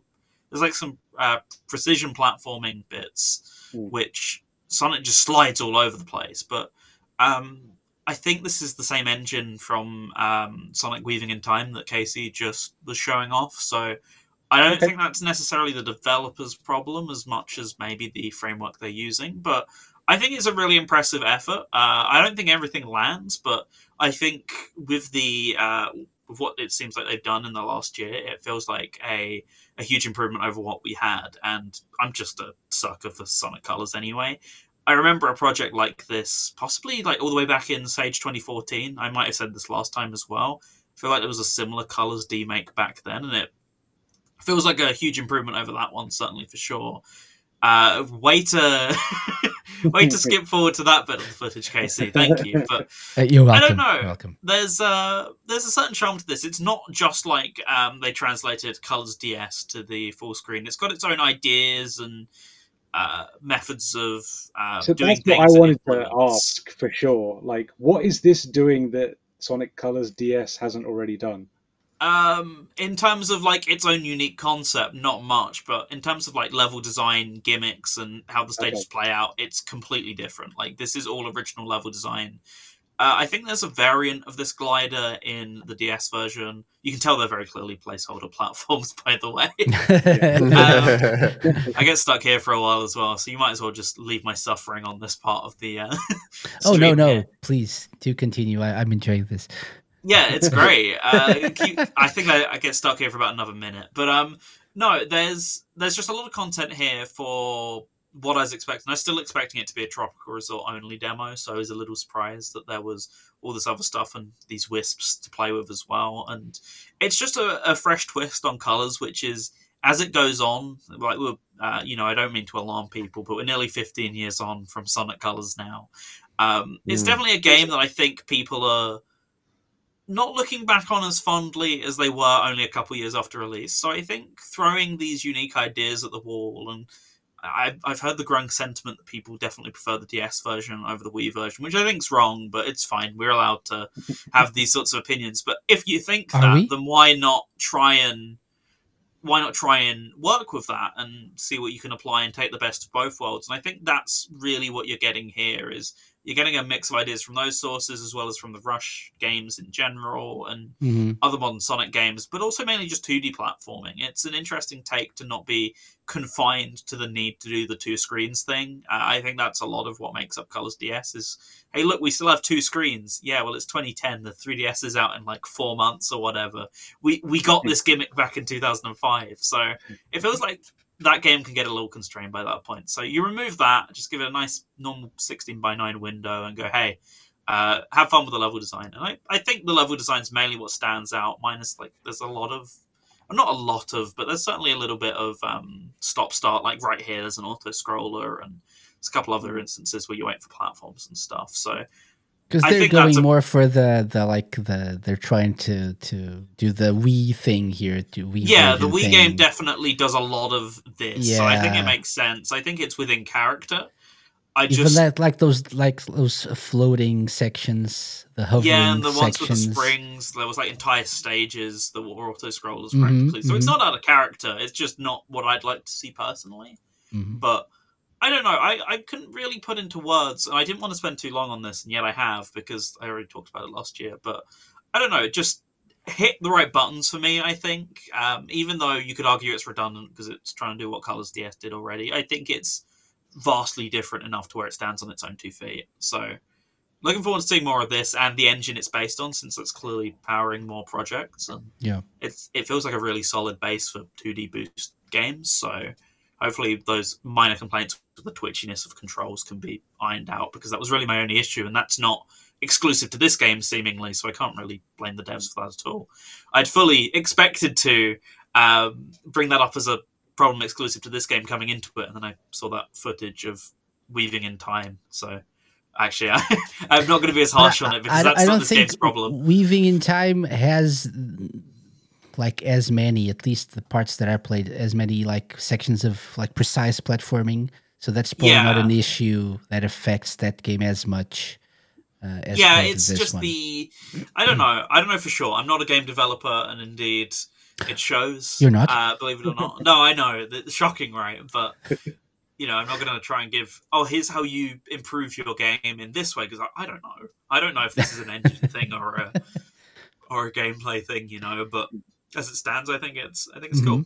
And One thing that I that's it. wanted to mention, Viper, by the way, and it's useful because not all of the games have this, but some of them have like a little progress bar at the end of the page, or a development progress bar. Oh, And really? yeah, and Sonic Colors does. It's 45% complete at this point. Only 45, really? 45%. It feels So- a lot more than 45. There's like, I don't show it off in the gameplay, and indeed I didn't play it, but there's like the missions as well. Mhm. It's a full hub world in there. There's 3 acts per zone, I believe, of the 3 zones that I got to play. I don't think anything beyond that, like Planet Whisper or anything, but it felt very feature complete. Even though it is only half a game, it still felt very feature complete. So I'm surprised to hear it's only as little as 45%, honestly, because it's very impressive for not even halfway done, Yeah. I'd say. Yeah. And it's nice that they included that. This one has. Yeah. Weaving in Time doesn't have a progress bar, so we don't know. But it Who looks like knows? it's over 100%. Or not over 100%, over like 90%. Over 120%. Yeah, of course. Okay, so that's Sonic Colors Demastered. Thank you, Viper, for sharing that. Didn't You're so play it this welcome. year. Played last year's version. And so, yeah, definitely looks like it's something that's progressing nicely. Up next, Lime with Yeah.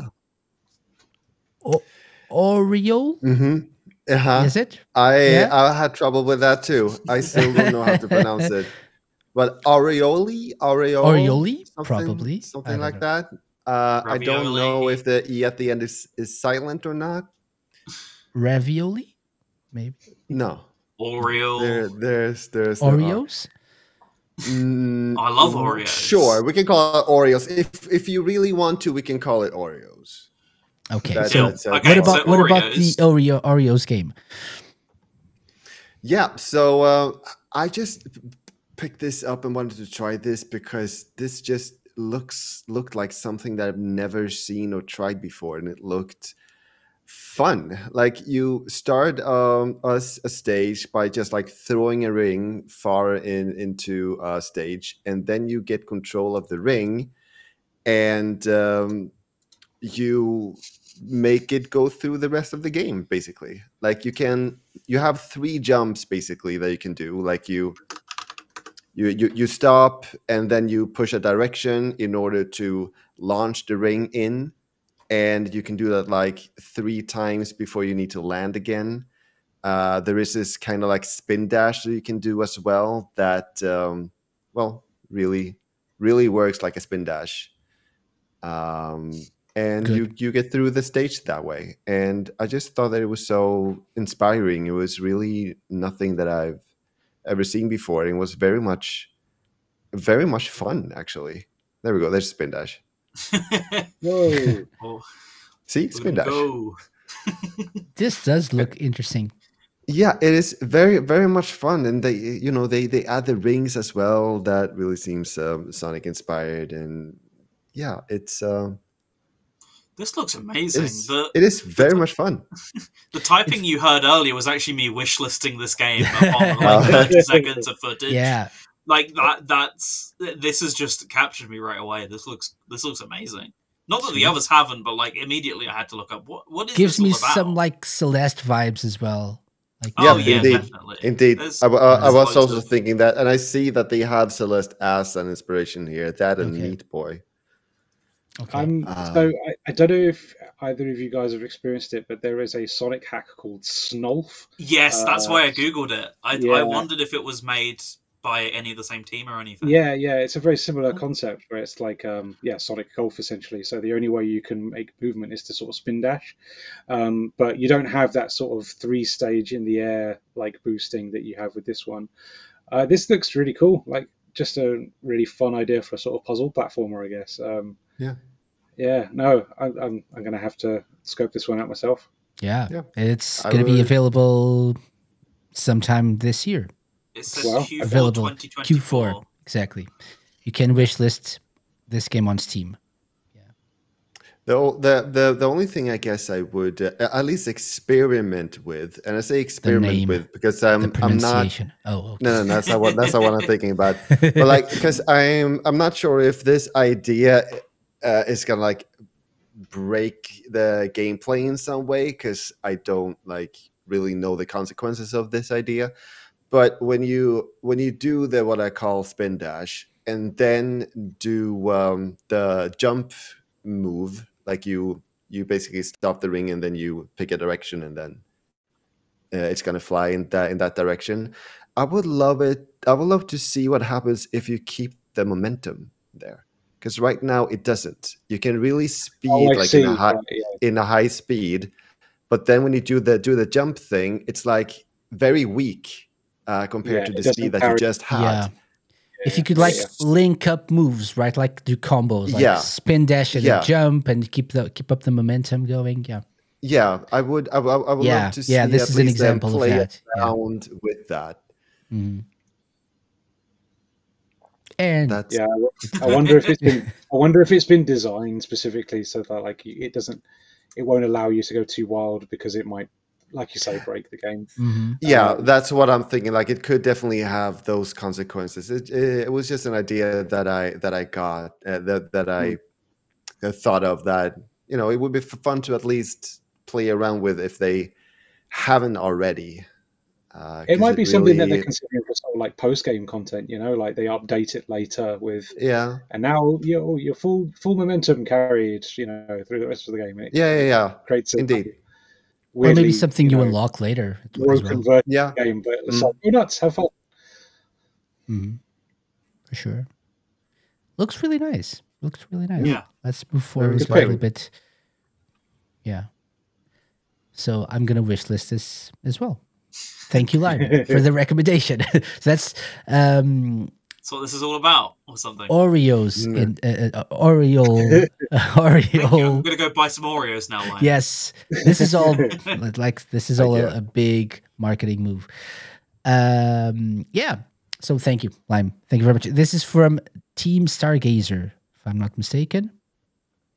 I believe so. Is it Team Stargazers? Yeah, that's what I can see. That's what I can see as well. Yeah, Team Stargazers. Yes, Spanish team from Spain, obviously. Okay, never mind. I was gonna say because they say they're not just from one part of Spain. So I was gonna say from Madrid, but no, it's 2 or 3 parts of Spain. So never mind that. From Spain, they're Spanish. Thank you very much. Go follow them. All the links to these games, and if there are any kind of social media links as well to the teams or the game accounts or something, will be in the show notes. So do check it out if you're listening to the podcast version of this. Moving on. We have one of mine. It's a game that I really enjoyed. I found out about this one. I think I remember this from one of the past sages, like one of the sages of the past, Adventure Kitty Drill Buster, and they put out a part 2. I think they're calling it a part 2, if I'm not mistaken. Yes, the second part of Adventure Kitty Drill Buster. I had never tried any of the Drill Buster or Adventure Kitty Drill Buster games or demos before this, but I thought it was worth a try, and let me just pull up the footage. There we go. The main reason for this, it's Adventure Kitty. You can't go wrong with an Adventure Kitty for sure.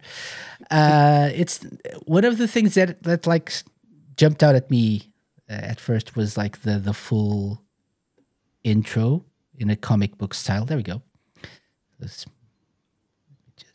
Okay, there we go. So it's like like a comic book style intro, the cutscene. It's the continuation of the first part of the game, of like the demos from the past.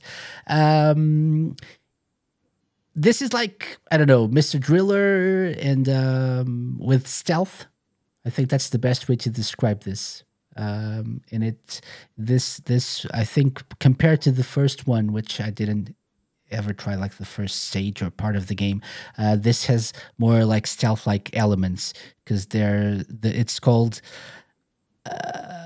Lights Out, so it actually plays with that. So you're supposed to try to avoid being seen by guards or whatever, and these lights, that like these red lights, if you get caught by these like lights, you have to restart that part of the level. So it plays really well. It's not like a groundbreaking concept, but it's nice to play. It's nice to look at. You have an ability that I think, yeah.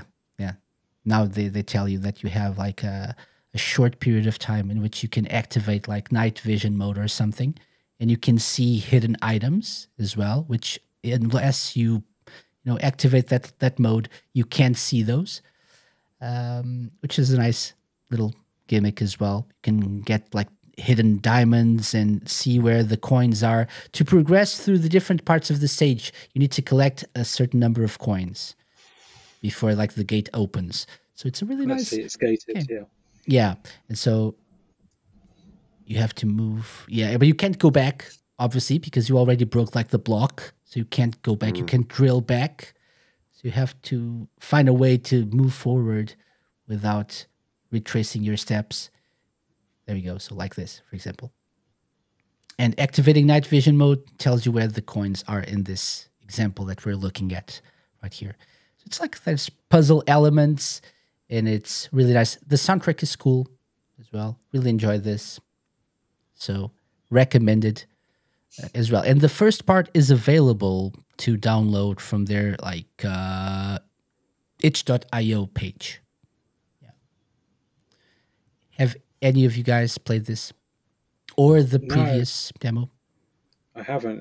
But I feel like I definitely should, because I'm a big fan of Mr. Driller and Boulder Dash, which just seems to be kind of like a mashup of both. Yeah, really cool. Lovely artwork as well, I've got to say. Yeah. Looks really stylish as well. And the comic book, the intro looks really nice as well. Yeah, it's really cute. I really love this art style here. Like, so definitely worth a look as well if you're into this sort of game.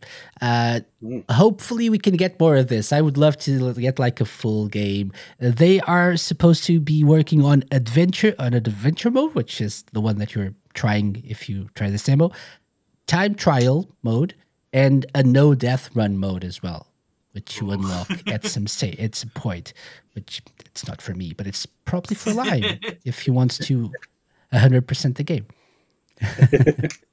So that's Adventure Kitty Drill Buster by Zay Eltic. Zay Eltic is the person or dev team behind this. Okay. Moving on. Lewis, your last game on your list, please. Yeah. So my top pick for this year's Sage is Sonic Tameshi, developed by Pudim Abestado. Yeah, this is Pudim Abestado. Abestado, sorry. Yes, I do apologize. He said that I pronounced his name perfectly in the video, and I saw that. Yes. But never mind. This is a really fantastic 16-bit style Sonic game, very much in the Sonic CD mold. These lovely, gorgeous animated cutscenes, and an incredible soundtrack that I thought was actually being sung by Vocaloids, but from what I've been told, it's actually a real vocalist, heavily sort of like modified and altered to sound like a Vocaloid. But yeah, it's just extremely colourful, incredibly well playing. You can play as Sonic, Tails and Knuckles, and Tails and Knuckles have areas that only they can get to with their abilities, which is again great stage design. I feel like this is the best 2D Sonic stage design I've seen at this year's Sage. The stages flow really nicely. They've got these sort of multi-layered, exploration focused stages. Good platforming rewards you a speedy section, which is always the thing that I focus on heavily with Sonic 16-bit style Sonic games. I feel like that's great stage design. It's got, as you can see, a special stage as well. It's only a single stage, but it's 2 acts and a boss. But it's just so well created. It's made with Sonic Worlds, and I honestly wouldn't have thought it was Sonic Worlds, like just from seeing it this way. Like, no offense to Sonic Worlds, it's a good little engine, but like it's feeling a little archaic now compared to stuff like the Dash engine and stuff like that. But this really feels like classic 16-bit style Sonic. I'm a huge fan of Sonic CD as well, so anything that sort of riffs on that style of game is good in my book. But yeah, no, I just felt like the execution of this one was just really well done. It is another 16-bit style Sonic fan game. Yes, there's lots of those kicking around, but as it stands, I think this is one of the better efforts. I think it is a really strong start to a game that I'd love to see continued, because I think they're onto something here. They understand really good 16-bit style Sonic stage design. They understand good momentum and physics, and they've just got an eye for presentation. And just the soundtrack makes you smile the entire time you play it. It's just a really, really cute little thing. Highly recommended. Easily my top pick from this year's Sage. I just think it's, as an overall package, it feels like the most accomplished out of most things I've played. We've had a little, go at certain games for not quite nailing controls or visuals, or just, there's been some bugs or performance things. This doesn't have any of that. It performs incredibly well, it handles incredibly well, and it looks incredible as well. Can't sing its praises enough, honestly. I think if you haven't tried Sonic Tameshi, I think you should really, really give it a go, because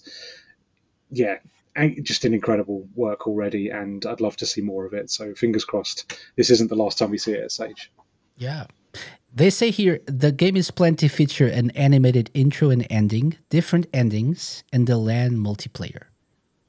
So wow, ambitious. Yeah, it's interesting to see how they work multiplayer into this. God. Yeah. It does really play well. It controls well. So, and the level design is great here. So they didn't try to shoot for the moon here, a simple short demo, course. But well designed and polished. So yeah, that's the way to go, I think. As the antithesis to something like Sonic Ultra Saturn, I feel like this is how you do that type of game well. I think.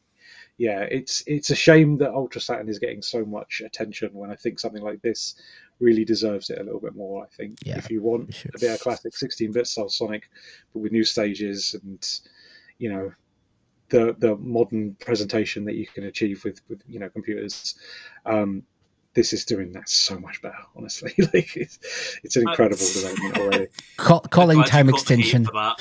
And look, again, I don't want to feel like we're attacking Ultra Saturn, because again, it takes a lot of work to make these things, and we just want the projects to be the best they can be. But as an example of how to do that well, I think Sonic Tameshi is a great example of that. So yeah, and they're aiming at slightly different things. I feel like even the special stages and boss fights are different. There are no 3D elements to them, which is fine. So just fine tune your product and make it the best you can, and come back next year. I feel like, but this one definitely a very nice one, and again from Brazil. Which is a pattern. Brazil absolutely killing it this year. God. Yeah, I didn't get a chance to play the latest build of Brazonic 20XDX this year, but that's always a real highlight. Just a lot of fun, those games, and just a huge amount of humor to them as well. And I love that has been almost a constant throughout every Sage I've ever attended. So love to see it always. There was one as well based on a popular real life person that they usually, I don't remember if they have one this year. Okay. Can't remember, Roberto something, I don't know. Right. But but they usually have that as well every year, and it's fun. But so definitely check out Sonic Tameshi. 100%. Sonic Yoda's top pick. Absolutely. Top pick. Yeah. Okay. Moving on to Viper's top-ish pick. Bottom pick. Bottom pick. Okay. Yeah, okay. I went in the other order to. Okay. My one was. It's complex. Let's just. This is my bottom pick, but it's still very fun. So it's okay. It's okay. So please do tell us more about Sonic 2 Rescue Tales. Yeah, so the concept of a remake of Game Gear Sonic 2, it's not unique, let's be honest, or Master System, however you want to phrase it. We've seen, of course, 2 stages ago it was, the fantastic Triple Trouble remake got a re-release during Sage. Sonic Chaos was in the 2018 one, and that was incredible as well. This isn't like gonna blow your socks off like either of those did. This is very much trying to be a more classic styled game, more of a Mega Drive game rather than, you know, any of the remakes of the Mega Drive games or whatever, right? Like, still, as you can see here, it's in a 4:3 letterbox aspect ratio, for example. So that sets you up. It very much plays still like it is on the Mega Drive. It's not 1-to-1, like physics-wise in terms of that sort of thing. It's very much probably like Sonic Worlds or something. I don't know what this is running under the hood. This level, I feel like, is actually kind of a bad showcase for the start, because you can see it's been a bit stop-start, because I keep getting caught on those, the end of minecart. I don't know what you'd call them. Like they stop the minecarts in their tracks. Yeah, it stops. But yeah, it's definitely not perfect compared to those. It's very clearly going for a smaller scale, I'd say, which you're going to kind of compare it to them because that's what the basic comparison is. But I still think it's interesting. It tries to tell the story from the perspective of a sequel to Sonic 2. I didn't get any footage of it, but you start out in Emerald Hill Zone, and Emerald Hill Zone has basically been ravaged because you've already been there. It's after the fall of the Death Egg at the end of Sonic 2. Yeah, so all of the monitors are smashed because you've already ran through it. Same with all the checkpoints and everything, and then afterwards you come to all these new levels. So you get the first 4 zones of Sonic 2 8-bit. And Sonic 2 8-bit's an interesting case, because whereas I feel like Chaos and Triple Trouble are pretty good games in themselves, and Sonic 1's pretty good as well, but no one's ever really attempted a full remake of that in those styles, of course. I think Casey's streamed them before. There are technically... I don't know, I think they're called remakes, but not quite. Yeah. This is the thing, there's so many people who've tried this concept before. It's like, I'm not talking about this Sonic 2 remake, I'm talking about this one. It's complex. This is the best part of this remake. Oh, yes, yeah. it's making this boss fight tolerable. Yes, absolutely. And the hang gliders. The hang gliders totally are actually different. controllable as well. Yeah. But I'd say it doesn't really bring anything fresh to the table in the sense of it's not like a mind-blowing redesign. Like, it's very still much grounded in its source material. It just does these little small tweaks here and there. Like, this boss isn't like a Mania level of redesigning it, but it's still a welcome redesign, right? Like, you get what I mean. If you know what you're going in for, then it's a perfectly fun time. And another game I got a bit of a soft spot for is Sonic 2 8-bit. It's the weakest of the 4 main Master System Sonic platformers, mainly because it's just way too difficult, which is also something that's nicely addressed here. So in turn, I like this quite a lot. Another complaint I'd say I have is you can't see it on this footage, but it loads up in genuinely about 100 to 200 pixels wide by about 100 pixels tall. Yeah. So I had to blow this up on the OBS screen capture, but you can tell I'm kind of just playing really sloppy because I'm playing through the OBS screen capture to actually see what I'm doing. But I think you can. I remember I put this in full screen mode, or at least like you can. Oh, I think that's news so. to me. I didn't even know that. Probably. It wasn't in the. Always try Alt Enter. Always try Alt Enter. That's a good point.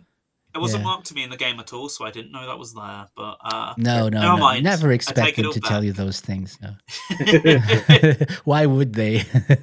Also, helpful hint: Control and Y if it's Sonic Worlds, because it might have a control screen there still. Yeah. Okay. Something I still remember. No, as I say, it's not the sort of Sage demo where you're like, oh my god, I can't wait to see more of this. Like, obviously, I want to see more of it, but you know what I mean. It's like. It's very grounded in what it does, which is why it's in 4th. I would say it's the most impressive 2D showing here this year, but it's pretty far up there. I'm interested in what they're making, for sure. I'm aware I've not really sold it very well. It's one of those things that I find it quite difficult to sell, unless you're just going to go ahead and play it. But if you wish Sonic 2 played a bit more like Sonic 2 and not any of the more recent classic Sonic games, then there you go. This is this game in a nutshell. So it's shaping up quite nicely. I'm looking forward to see what more updates and development brings to it, because I feel like there's a lot of potential still to be mined out of this concept here. So I'm hoping we see it tapped into a little bit more. But even if it just stays much the same, just with more levels, I think there's still a lot good going for it. By the way, Aqua Lakes Act 1 here has a lot of great level design. It's got a really nice flow to it. Act 2 is about 8 minutes from what I saw of Animated AF stream, so can't say the same. But Act 1 has a really nice classic Sonic. It is a little bit of put the controller down and just hold down on it, but I don't know. There's a lot of good speed and like loops and things here, which just really capture the going fast mindset, which is something Sonic 2 8-bit never does. So you're already improving on the source material a lot from that. So yeah, I'd say give this a shot for sure. I think it's a good showing. Okay, yeah. I tried this one, by the way, and my main criticism here is the level design isn't up to par with, like, of course we are going to compare this with the like Sonic Triple Trouble, 16-bit, and other like types of projects like that, but I think they try to stay too close to the original, the source material, and that doesn't really does the game a whole lot of good. I think they should be more creative with this. And they actually admit that the lead dev, I think, Laker 2003. There are people who not very politely point out that the level design should be better in the game page, and they do admit that they need to work on that, and that they are going to probably like scrap entire acts or zones and redo them from the ground up. Probably. But I think like you say that with the level design, but like even I don't want to throw it under the bus again, but like I still think there's like levels to it, and like I'd say this is like middling. You got Tameshi, which is here, and then you've got Ultra Saturn, which is a bit more like here. So I'd say you're kind of like floating around here, right? With as Lime says, it's an art, and art comes in various different forms and various different skills. So it takes everyone time to adapt to the art and all that. But I'm glad they've been willing to listen to the criticism on it, because personally, I don't know if I'm jaded, but I've played a lot worse fan game level design than this. So I was like, this is fine. Oh, yeah, that's for sure. Been around the block a few times. We've been through the Sage game. Yeah. And that's it, right? So sometimes what happens is we get used to like very high quality projects and remember that we shouldn't expect that from everyone. No, it isn't fair to expect that from everyone. Not everyone aims to do what Lewis said before, like release like one of these fan games, learn from it, make it better, and then do it like professionally and release a commercial game. Not everyone does it for that reason. Some people are doing it as like just a hobby. Absolutely. And you got to remember as well, like the age demographic is going to be huge. Like there's going to be people that are incredibly young making their first ever projects, and maybe it's a little unfair of us to be like ragging on those things, because it's just like we can't really hold them to the same standard of someone who's been doing it for years and years and years. Like someone like a Lake Fepard who made like 4 full fan games. It's not fair to judge them on the same caliber because this is their first go. But sure. Yeah, it's just one of those things. Again, we're just trying to recommend how we can make your project better. Yeah, sure. Yeah, that's the whole point of this. Yeah. So Sonic 2 Rescue Tales is another one to look out for by Liker 2003. Thank you, Viper. And that leads us to my final pick, because Lime's final pick has already been talked about, right, Lime?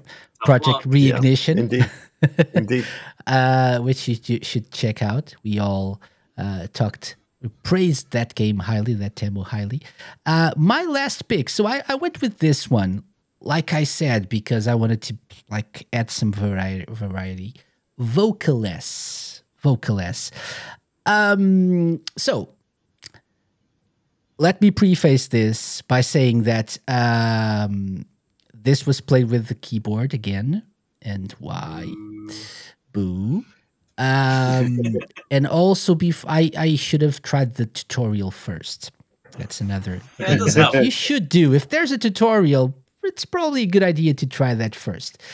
So you are supposed to, as you can see, you are supposed to play to the beat, right? So like a number of other games, this is not an original concept, but it's something that I found interesting to be featured in Sage.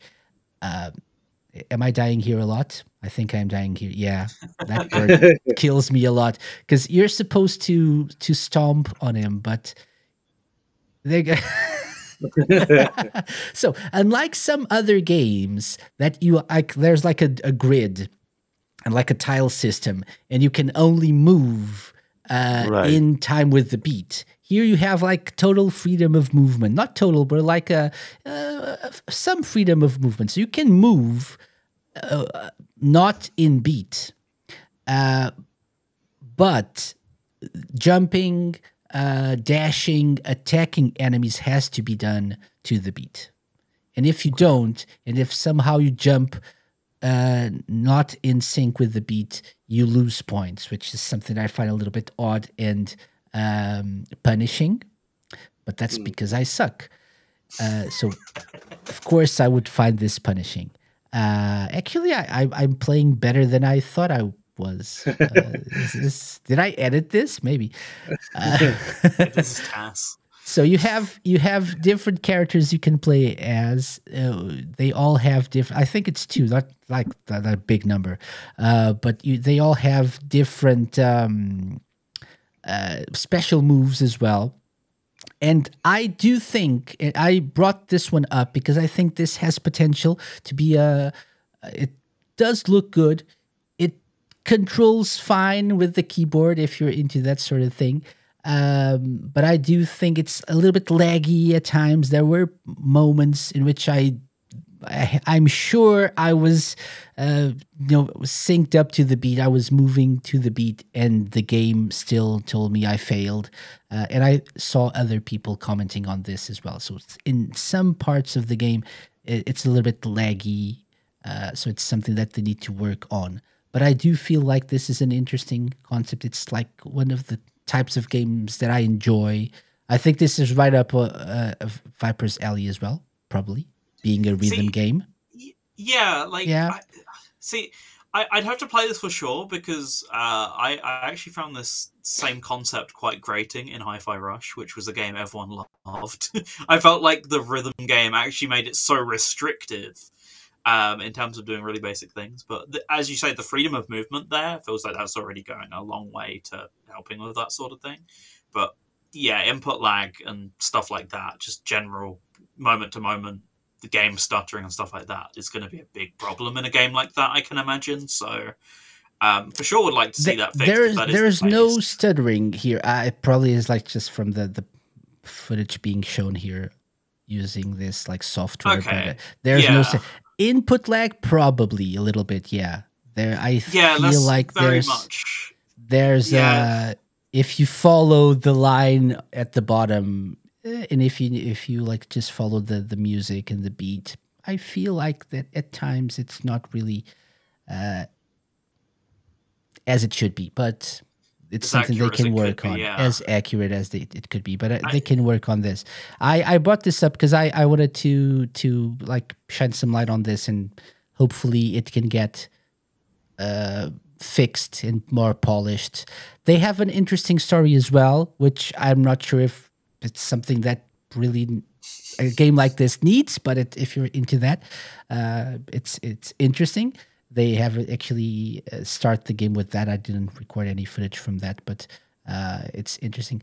But I thought it was nice, like something a little bit different. It's not like a platformer or like a puzzler or something. So it's nice. It's a really cool concept. Looking at it, for sure. Intriguing just based on that alone. So it's got my attention. It's done a good job in that regard. So probably gonna have to check this out. This one doesn't have a progress bar either at the bottom, so I don't know how long. So much problem with these seagulls here. What's your beef with them? So both you and the game, right? Why do you have to kill I these don't guys? like birds. I don't like birds. That's my problem. It goes back a long way. You can grind as well. There you go.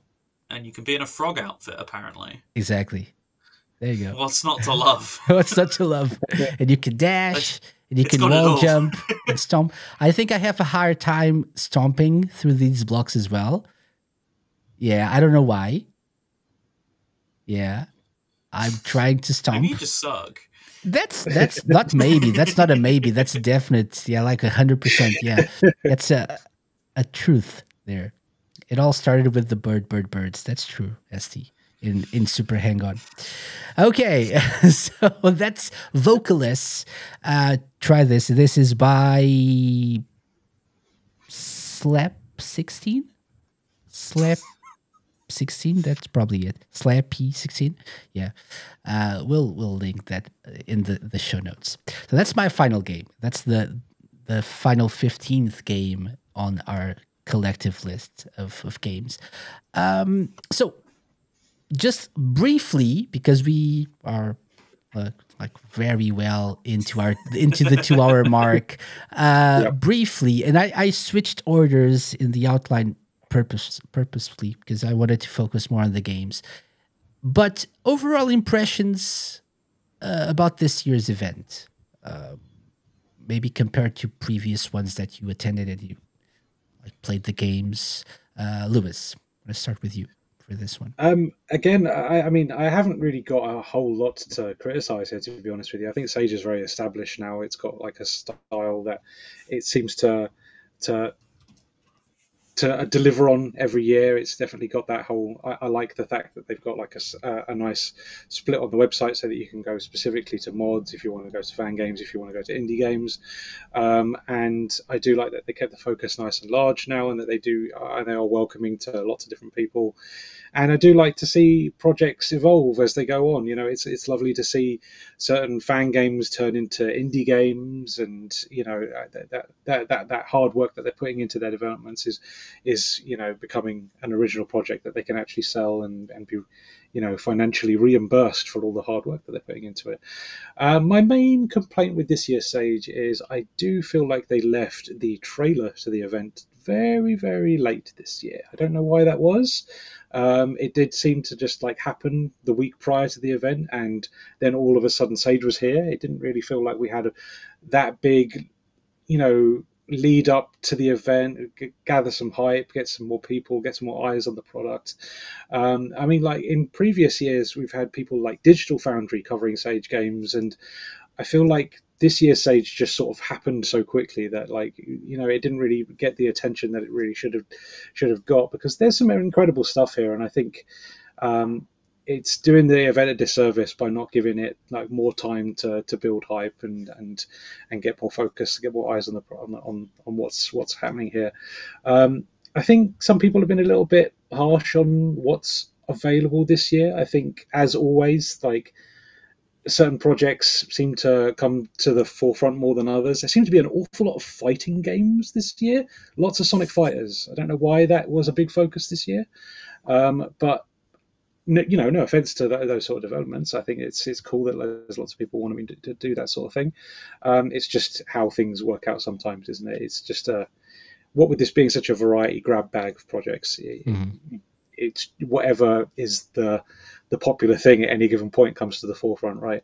And I guess this year it was just fighting games, but yeah, no, I think it's been a great event. I've really enjoyed my time with it. I've really tried a lot of really varied, interesting stuff this year. I think that's the big thing I've really taken away from this. It doesn't feel like you know, as I jump from game to game, I'm seeing something different with almost everything this time. It doesn't feel like everybody's making a 16-bit style Sonic game, or everybody's making a Boost style 3D platformer, which in past years has definitely been the case for certain projects. But yeah, no, I've had a really good time with it, and as always, I want to spread the love of this event. It's always a huge part of my calendar. I love covering it. I still continue to do so. I've been covering it in video form since 2012. I've been covering it written on SegaDriven.com since 2009. It never ceases to be a great thing to explore. You know, you always find something unique and cool, and games just seem to pop out of the woodwork and just like appear and be like your new favorite thing. And that's always the great fun of Sage, is like like, who knew Sonic Tameshi was coming? And then like, oh, this is the best thing at this year's Sage. Like, I love that sort of thing. I think that's excellent. Mhm. So yeah, I think it's a great event, and I think the one thing I would say that it just didn't really have enough time to build up the hype that it would normally. I think they needed to get the trailer out a little bit earlier in the year, just to, well, maybe not even earlier in the year, maybe just a month before. You know, Yeah. like let's build up some hype. Let's get the hype train rolling for Sage, because I think it deserves that attention. And as a result, we didn't really get an awful lot of major press on Sage this year, which is a shame. I would say that they should probably consider having like making these games available, if possible, a little bit earlier to people who cover the event, Yeah. and have like the public week be the week that they want, the scheduled week, but people who cover the games have a little bit more time with them to find it, because there are a lot of games. I don't know. Oh, I mean, this is They're it, right? probably- It's like 100 entries now. Yeah. Yeah, they're like, look, yeah, if you go into like games, right? Between indie games, this is just the indie game section, right? Yeah. Indie game section, still going, and then the fan games, which are more focused on Sonic and other properties, right?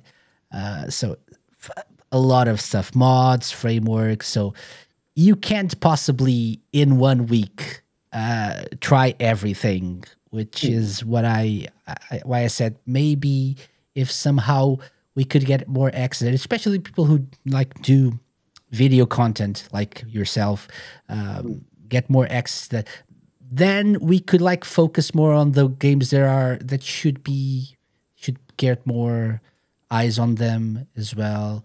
Because It's fair. It's fair. no, I'm not bashing the those smaller projects that are not really that great. It's good that you're doing what you're doing and keep working on that. But definitely some games deserve more time with them and like more, some of the spotlight on them. Having more time to experience the games and check I them agree. out should be. I mean, because as well, like for someone like me who's like rushing to make a load of videos in 1 week, Yeah. You don't get an awful lot of time to really get to grips with a game. And as a result, maybe I'm being a little unfair on projects, because it's like, well, I can't sit here for hours on one specific game. I have to go to the next thing, make another video. Otherwise, it's just not happening, you know. And I want to cover as much stuff as possible, and I don't want to just continue to revisit games I've covered in previous stages. I want to try and highlight as much that I haven't experienced yet, so that they get some time in the spotlight as well, because everybody deserves to have some criticism and some feedback. You know, I think that's important, because like we've said many times now, I want to see these games be the best that they can possibly be. And yeah, I don't want to do your game a disservice by playing it for 20 minutes and then going, well, I've seen everything I can see here. Here's the review. You know, Yeah. when there's Yeah. probably a little bit more to say about it if you give it the time. So Sure. yeah, I agree. That's a message that I also want to send out there to the ether, that it can be important to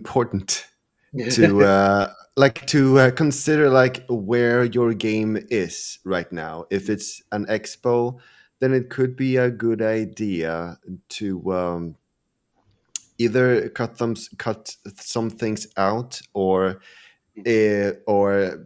like let people skip things, like get to the good parts, so that you can really get to the meat of the game. Because there were definitely a few times where I really couldn't do that, because there are a lot of games that you want to and need to try out, and you don't like have all the time in the world. And so it would be a huge help for creators like us, I feel, when it's an expo like this, to at least consider that, yes, this is an expo, and that has certain a little bit like things to if you're going to like a Gamescom or something like that, and you're gonna play Sonic X Shadow Generations, you're not gonna go through all the cutscenes. They just No, exactly. You'll front present you load with it, Yeah. two acts, the action, right? Yeah, this yeah, or yeah. that. Okay. Play, Indeed. you're done. Yeah. Right? Imagine you come up to one of those games. You have like 10 minutes, 5 minutes, and then all of that is the first cutscenes of the game because they didn't cut it out. Like, yeah, you need to trim that fat when, yeah, you need to consider the context of where it is. Mhm. Where your And game is. I know I've definitely taken flack for, covering a game that probably doesn't put its best foot forward, and later on in the game it starts to do more interesting things that I didn't get a chance to showcase because I work a full-time job and I have to try and work all my content creation around that, and it's just I don't have the time, unfortunately. Sorry if I gave a disservice, but so understandably, yeah, having more time to sink your teeth into something a little bit meatier is appreciated because it just means I don't do your project a disservice. Yeah, Yeah. for sure. I do agree with that as well. Yeah, Viper, any thoughts? No, not really. I would just. I mean, the big thing for me is it feels a bit disingenuous to give like, oh, it was this good or that bad when I only really looked at a lot of the games today, and even then it was only a handful, right? So I can't go, oh, it felt a bit worse than last year's Sage, guys. Come on, step it up. Like when I actually gave that the time of day to sit and play everything great. I will say, in regards to that, I think it's important to, as with everything in life, measure expectations because the last few years of Sage had some very big games that generated a lot of hype. So it's important to remember not every year can have a Sonic treble 16-bit, or there's that Riders fan game a few years ago that felt like it was everywhere for a little bit. 2020 you had like the fully complete Sonic GT, which blew me away. So it's important to remember like not every year you can have a fully complete, feature complete, like retail looking fan game that just blows everyone away at Sage. Like there's got to be quote unquote the gap years, which I don't even think this year is. There's still loads of great years. No, because you have Ultra Saturn. Yeah. Well, there you go. It's everywhere. But there are complete games at this year's Sage, which I think aren't getting the thing. Like Sonic Adventure Blast 2 is a complete 3D Sonic fan game. Yeah, that was at this year's Sage, and like, who's really covered that? That's such a shame, right? Like, I think know people love there's a lot of well. content there. You know? Yeah, so, there's no time to try everything, right? Yeah, so that's the issue. And in the same way that there's no time to try everything, there's no way for everyone to cover everything. So like, there's a lot of big things going on in this year's Sage that just haven't got the attention for various reasons Lewis has mentioned, and also reasons you can guess, I imagine. So it's like, yeah, just because not everything's getting like loads of attention on paper doesn't mean it's not worth checking out in its own right.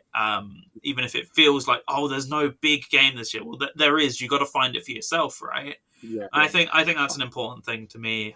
Going into this, I was like, oh, there's a few games here that seem really interesting, but there's no standout smash hit, and it's like, well, you find your own smash hit for one, and two, not every time you need that. You just need a good supply of steady, great games, and that is still here, same as it is every year. You've just got to remember to keep your expectations in check. But that's a lesson for life, and not just for Sage. Exactly. So remember that, people. You heard it here first. For some reason, I thought you were going to say that's a lesson for Lime.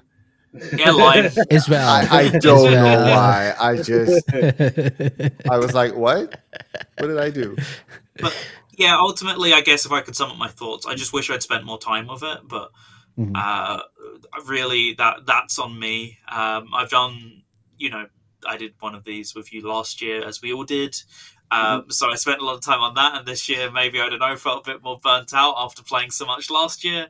You can't quite place where it always is, but no, I do wish I'd spent more time with this, and looking at all the games that people put forward makes me a little regretful that I only put aside an afternoon today. There's still time, though. There's still time. There is. That's the obviously thing. We wanted to remain up. I actually considered. The games aren't going anywhere, are they? Yeah. This is it. Like, it's almost like Event Week is kind of the worst way to experience them. Yeah. Like, once you're free of event week, it's like, well, now I've got free reign to just browse and play what I want. I want to give a special shout out, by the way, to Sonic the Hedge blog, who have done GIFs of every single game at this year's Sage. Go and scroll through that, because you will just see things and go, that looks like my cup of tea. That happened to me. Yeah, that's how I found Sonic Grind. Actually, I was looking at the GIFs and I was just like, that seems like something I'd be really into, and that's why I want to check it out off the back of that. Mm-hmm. Definitely look at people's recommendations, because I think it is hard to look at a list like we just did of hundreds of games and go, what's worth my time? Like, what do I pick here? You can't play them all. So I think having resources like Sonic the Hedge blog, who have done that, like, you get a visual encapsulation of like everything, just a little GIF that sums up what the in-game gameplay is like. You'll know just by looking at that, like, whether that is in your wheelhouse or not. And that's a great way to discover things, because yeah, it is too much. It is too much to try and navigate within a week. But this is the joy time now. Like, this is you don't have the weight of expectation and you have to get all your content out this week. Now you can just hit the weekend, browse the site, see what you like the look of, and just try stuff and play things for yourself. And that's the best way to find stuff. Champion that stuff as well. Definitely talk about it. Get it on socials. Talk about things that you really like, because I think it's important. I know that I had friends that checked out Tech Pack Collection just because I said I liked it, so that was really, really lovely, and I'm glad I got that games a few more eyes, because I think they deserve it. But yeah, that's the thing. Like, look for recommendations, use resources. Start with the 15 that we mentioned, and then go from there. Absolutely. Yeah. Actually, 16. Only once you played those. I wanna to shout out one that I skipped that one and went with the Vocalist because it's a little bit different. Yellow Taxi Goes Room. I've seen a lot. Yeah. Really fun game. Really fun game. Actually, it's like a platformer. you play a little like Yellow Taxi, created by an Italian man called Mario. What? And it's like a wind-up car, and you can really go vroom. That's actually the whole gist of it. You go. And you're a yellow taxi, to be clear. And you're a yellow taxi, so it really does what it says on the tin. You collect coins. You have like power-ups and stuff, and like there's platforming sections and stuff. And it's a really, really fun game. So that should be one of those that you check out as well. But like Lewis said, try to find recommendations, and what you said is important. Sometimes I looked at a game and said, okay, maybe this is interesting. Let's see if someone talked about this already, and no one mentioned it yet online. And that's a little bit disheartening, even for the people working on it, because it's really. I think as Sage progressed in more recent years, the sheer size of it is also a challenge for developers, right? You have a very slim chance of getting noticed by the mainstream, if we can call it mainstream, like the content creators and the people actually covering the event. It's very easy to just get a notice. So if you do find a game, especially if you feel like not many people are talking about it, just share the love. And sounds crazy, says Resident ST. I see what you did there with the taxi thing. Yeah. Okay, so guys, thank you very much for joining us, for joining me especially, and joining everyone watching live as well. Thank you for coming on the show. It's always a highlight of the season, I think, the Sage episodes, and especially this and last season when we were all together and talking about these games. I really enjoyed these episodes. So let's go around the table, so to speak, and plug stuff. So let's start with Lime. Where can people find you? Briefly, very briefly, 30 seconds or less. You can find me at Lime Reversed on mainly Twitch, YouTube. I upload. I've started uploading more videos on YouTube, actually, and Twitter, Instagram, Blue Sky, Threads, all the same handle on all of them. Lime reversed. Yes. Nice. Okay. Viper. You can catch me on radiosega.net, of course.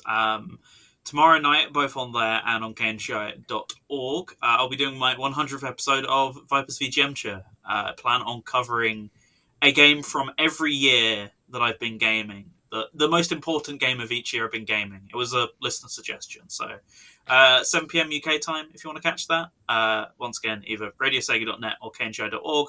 Otherwise, I'm at the Green Viper on pretty much everything but Twitter because I'm awkward like that. So you can think of it. I might be there. I might waste your time because I'm probably not, but I might be. So you never know if you don't try. If you like search Exactly. for it. Yeah, exactly. Okay. Thank you Be very vigilant. much. And congrats. Be vigilant. Congrats on the 100th episode of Viper's VGM. Thank you. Okay. Lewis. So I run SegaDriven.com, a Sega news and information resource, and it has an accompanying YouTube channel, youtube.com/@SegaDriven. We've been covering Sage this week pretty heavily. I think we're going to end with about 15 videos on different games at this year's Sage. There is a playlist on the channel for every single year of Sage back to 2012 of our video content coverage for Sage, and really, really good event. I love covering it. It's one of my favorites. And I just want to shout out that stuff. If you want to follow me, I'm on Mastodon and Blue Sky as Sonic Yoda, and Sega Driven are also on Mastodon and Blue Sky as well as Sega Driven. Thank you very much for giving me a little time here to chat with you guys. It's been really thank nice. you for joining us. It's been very much fun. Always a pleasure. And check out SegaDriven.com and the YouTube channel as well. Yeah, Thank you. definitely worth Sponsored a by. watch. Yeah. Yeah. And by the way, disclaimer for people watching the video version, the games don't have the Sega Driven logo. Okay. So don't think, no, that's footage taken from the Sega Driven videos. Okay. Don't be disappointed when I can't find that Easter egg, that hidden Easter egg there. Where's the Sega Driven logo? Yeah. Yeah. I apologize. What, the game doesn't have a Sega-driven logo? Wow. You have to buy it So separately. disappointed. I'm so Yeah, disappointed. it's coming in a later patch. It's DLC, paid DLC. Don't patch your games with Sega Driven stuff. Don't spoil it. God. As for myself, I'm here, the Sega Lounge. Always here. Always here. Next week, we have a very cool episode because everyone's celebrating the Dreamcast's 25th anniversary in the US. We're going to be celebrating the Master System's 35th anniversary in Brazil because that's how I roll. With a very special guest, returning guest, actually talking about the importance of the Master System in that specific part of the world. Very fun episode. We recorded it yesterday, so it's actually happening. So I can tell you right now. So do check that out. And remember, we're everywhere. The Sega Lounge, at the Sega Lounge, including YouTube, Twitch, Twitter, But not Blue TikTok, Sky. as we learned. Not TikTok. No. Yeah. So thank you very much for watching / listening. Shout out to Radio Sega listeners as well. And keep on listening to Radio Sega. VGM, Viper's VGM, VGMture, yeah, is coming tomorrow.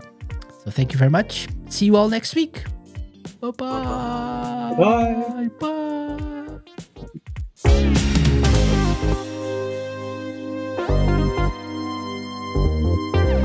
The Sega Lounge, hosted by me, KC, and part of Radio Sega's network of live shows and podcasts.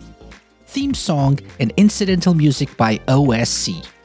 Got any suggestions? Drop me an email to podcast@thesegalounge.com. Find us at The Sega Lounge on X, Twitter, and Instagram, at thesegalounge.com on Blue Sky, and be sure to check out our Twitch and YouTube channel for live video content. You can find previous episodes of the show by going to thesegalounge.com, on the Terra Player app, and wherever you listen to podcasts.